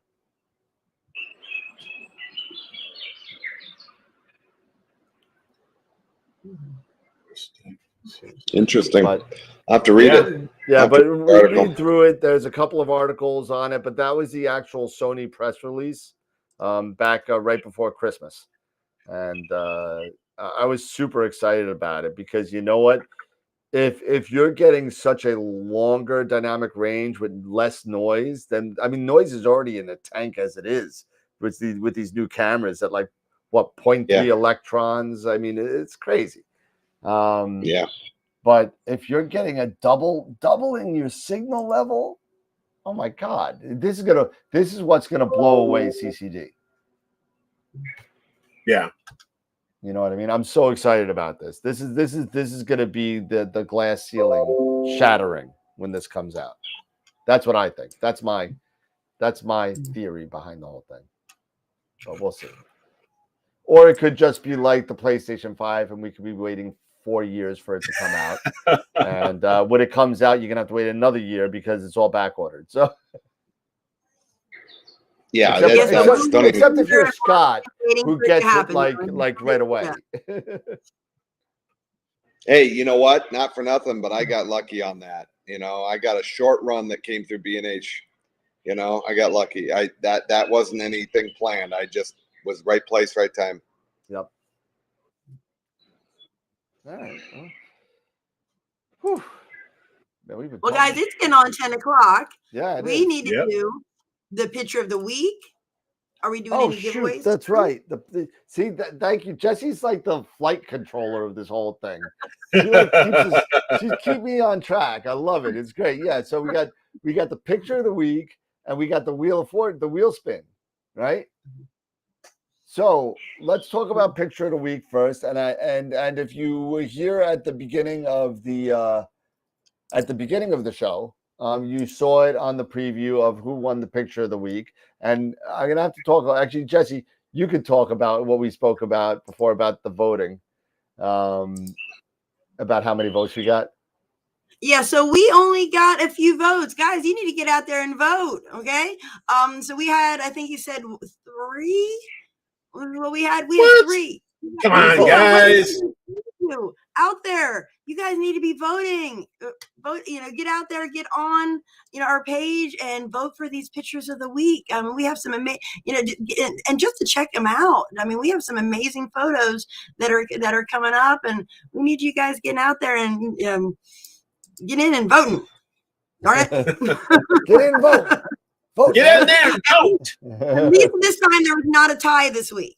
At least there was not a tie. No, because there was only 3 votes. No, because there was only 3 votes. Okay. But there was only 3 votes, and yes. So is it too late for anybody to get on there right now? It's too it closes out at 5 o'clock. So okay. It gives me a chance to get the. I got to get the new photos up for the current week, and then take the old photos down and put the new poll up and all that kind of stuff. So, you know, I'd like to have that done on, look, oh, I was right. What did I say? 10:30? 10:04, I just got a rain alarm. Oh, I'm sorry. Ridiculous. Anyway, so there you go. So there you go. That's what the votes look like. So those were the 4 people. So David, you got 1 vote. Mark, you got 2 votes. So Mark Ellis and the Veil Nebula, which is right there. 1 picture of the week for April 8th. You know, he goes into the running for the picture of the month for April. So nice job to Mark Ellis. And that's his first picture of the week, if I remember right. Very nice. Yeah, so nice job to Mark. And guys, like Jesse said, get out there and vote. And what I'm going to do, and I spoke about, I'm going to promote the voting a little bit more because I have not been doing a really good job with it. And what I'll do is when you see what, you know, like when you get the notifications and when we go live, I got like these posters that'll just post things out there that'll remind everybody to vote. You know, we and just so you know, we have right now, I think we only have 11 votes for picture of the month right now. And just to show you real quick on that, where is my picture of the month thing? Here we go. So yeah, guys, get out there and vote for a picture of the month, vote for the picture of the week, support your fellow astrophotographers. Absolutely. Check out these amazing photos. I mean, it's, you know, it's why we do it, you know, and not for the fame and glory and the oh no, here he goes. You're not going to vote, send us free money. Oh my goodness. Just send the money. So when you go to picture of the week on astroweb.com, you can go down, and again, here's the March picture of the month nominees, and you only have 2 more days, almost 3 more days to vote for the first AstroWorld picture of the month, and it's going to be one of these 4. So I'm sorry, this is Mark Ellis's second picture of the week. The first one was the cave. So then you got the cave, you got M82, you got Chris's Skull Nebula, and Hogarth's Heart. So right now, I already voted. So here are the results as it stands right now. If it were to end today, we have 12 votes in. Chris has got 7, Hogarth has got 3, and Mark has got 2. Dave has got 0. So that's where it would, if it would end right now, Chris would win. So get out there and vote. I'm going to put out something tomorrow to remind everybody to vote and vote for the picture of the month. But 2 days, 21 hours, 51 minutes. That's how long we have left to crown our first AstroWorld picture of the month. So that's going to be really kind of cool. And then we got the picture of the wheel, the picture of the wheel, the wheel of the picture, the wheel of the Masters of Pixinsight, some wheel. Let me get the wheel up real quick, and we'll take care of business there too. And Dan K Solo still hasn't gotten his email from Jeff. I'm gonna beat up Jeff. I hope you're listening, Jeff. Get him his $50. He wants his $50. Yeah, Jeff, really. drop the ball. So let me see. So where's the pic? I'm in McDonald's, not AstroWorld. There we go. So Mars Cam giveaway, and there we go. So You had to say Mickey D. You just had to do it. Well, it's right next to my AstroWorld links, so I got 2 jobs. So here we go. So we have right now 29 entries for the IP for AP Masters of Pixinsight giveaway. Tonight we are giving away another Master of Pixinsight workshop. I believe their next workshop, and we'll just go to mastersofpixinsight.com and see. Their next workshop is working with narrowband data. That's actually in 11 days. It's a week from Tuesday at 7 p.m. Eastern, and you'll get access to this for life as long as they have their website. So once you get access to this this workshop, you will be able to go back and log in and be able to access it again to practice. So if you don't use narrowband data, you do not have to use your Pixinsight certificate for this data. You can wait for one that suits you, but they have one every month. So here we go. So let's get back to here, and we'll go to the spin. We ready to go for the spin of the wheel? Let's do it. All Let's do go. it. No quit. There we go. No whammies. No whammies. No whammies. No whammies. No whammies. Yeah. You got Mark. You got Simon. You got Steve. John G. There it is. John G wins. John G is actually one of our sponsors, one of our member sponsors. So congratulations to John. I will be sending you an email very, very soon, probably within the next 24 hours, and you will also be getting a email from Pete Proul, who is part of the Masters of Pixinsight, runs the website and everything, and he will give you all of the information. So if you want to use it for the one on the 19th, that's fine. If not, wait for one that suits you. If you do one-shot color, if you're just a newbie, they're going to start to roll. They do a whole newbies workshop where it starts basically from the real basics on what is Pixinsight and how do I use this damn thing, and all the way up to, like you just saw, the little bit more advanced processing techniques of working with narrowband data. Can't they use it for old workshops as well if they don't have some of the older ones purchased? I'll ask Pete. I want to say yes, but you need to have that conversation with Pete and say that you want access to. If you want to be in part of the live one, you have to wait. If you want the recorded one, you could do it. I'm sure he'll let you, and you'll have access to that recorded one forever as well. But you got to remember now, just so you know, some of the recorded ones can be up to a year old. Okay. Yep. That being said, Pixinsight changes. Things change. Yep. Processes change. You may want to wait until the next one to get the one that you want because it's live. Kind of like going from Pathfinder to 5e. Kind of like that. Kind of like that. So congratulations to John G. I will get you that email tonight or tomorrow. Tarek, how you doing? When I see you, Josh, Eddie, all the guys there. So, and what just happened? Something just happened. My screen just flashed. Anyway. All right, so 10-12, we got we'll do the round robin, final thoughts, and then we'll call it a night. How about that? Cool. All right. And Eric, you're on the top right, so you're first. I need clear skies. I'm tired of this. Yeah, I'm with you, man. Tired of the clouds. That's all I'm saying. What is it good to be an astrophotographer when you can't astrophotograph? What? Exactly. What's good with being an astrophotographer when you can't go out and do an astrophotographer? That's almost NR17 or NC17 rated. That's funny. Wow. No, but great show, guys. Great question. I'm sorry, Josh. Josh really makes great question. Eric, I don't mean to cut you off. Josh makes a good point, and I got to apologize. You know what? He's right. When you buy a workshop, you are able to get into any of future workshops of the same title in the future. So it doesn't matter. Okay. So if you want to get one now and then jump into the next one of the same title, you can. So thank you, Josh, for reminding me of that. I totally forgot that. Thank you so much.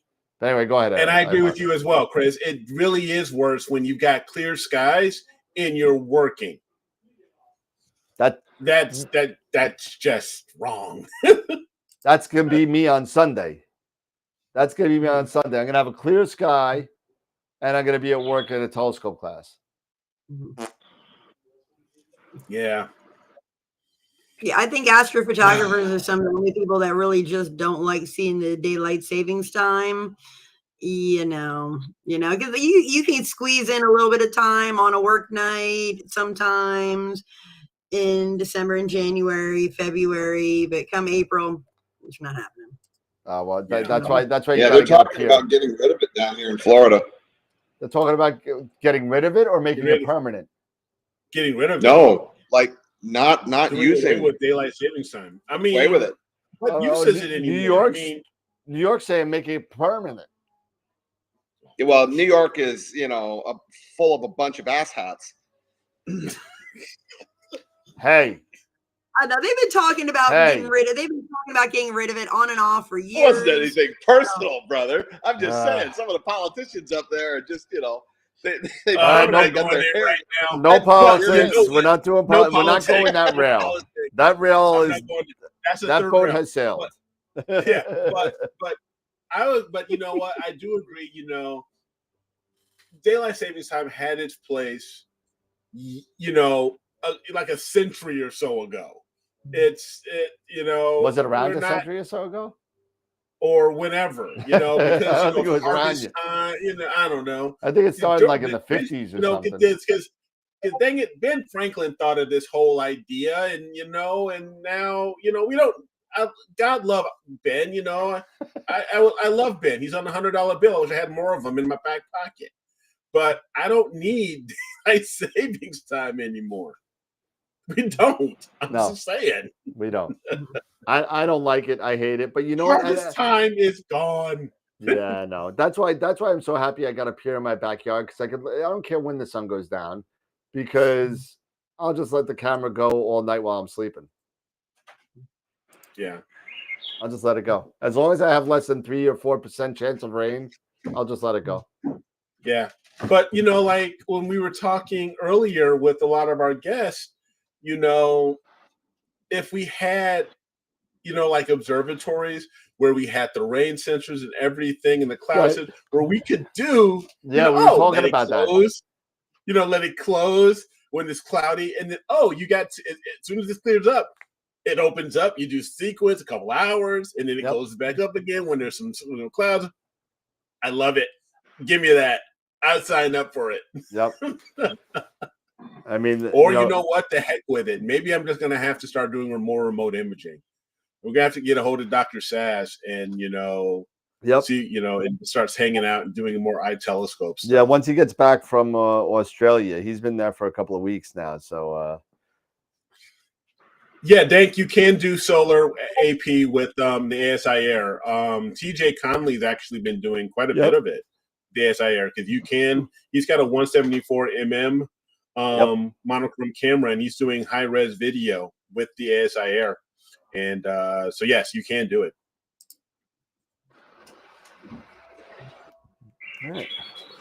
All right. Well, I sure do know how to light a fire under people, don't I? Yeah. Yes, you do. That's why I had to cut you off a little quick. All right, Scott. I say, Jesse, final thought, Jesse.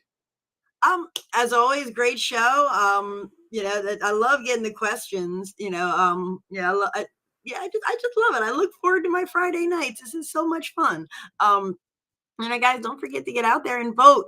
Okay, we need just see what your fellow astrophotographers are doing and putting out there, and don't be afraid, guys, to put to submit your images for Absolutely. Don't wait till you have the perfect. When we were in the green room, I was saying to Dan, I feel like I should go back and reprocess some of what I was doing over the winter when I was just still kind of getting get my feet wet with the mono.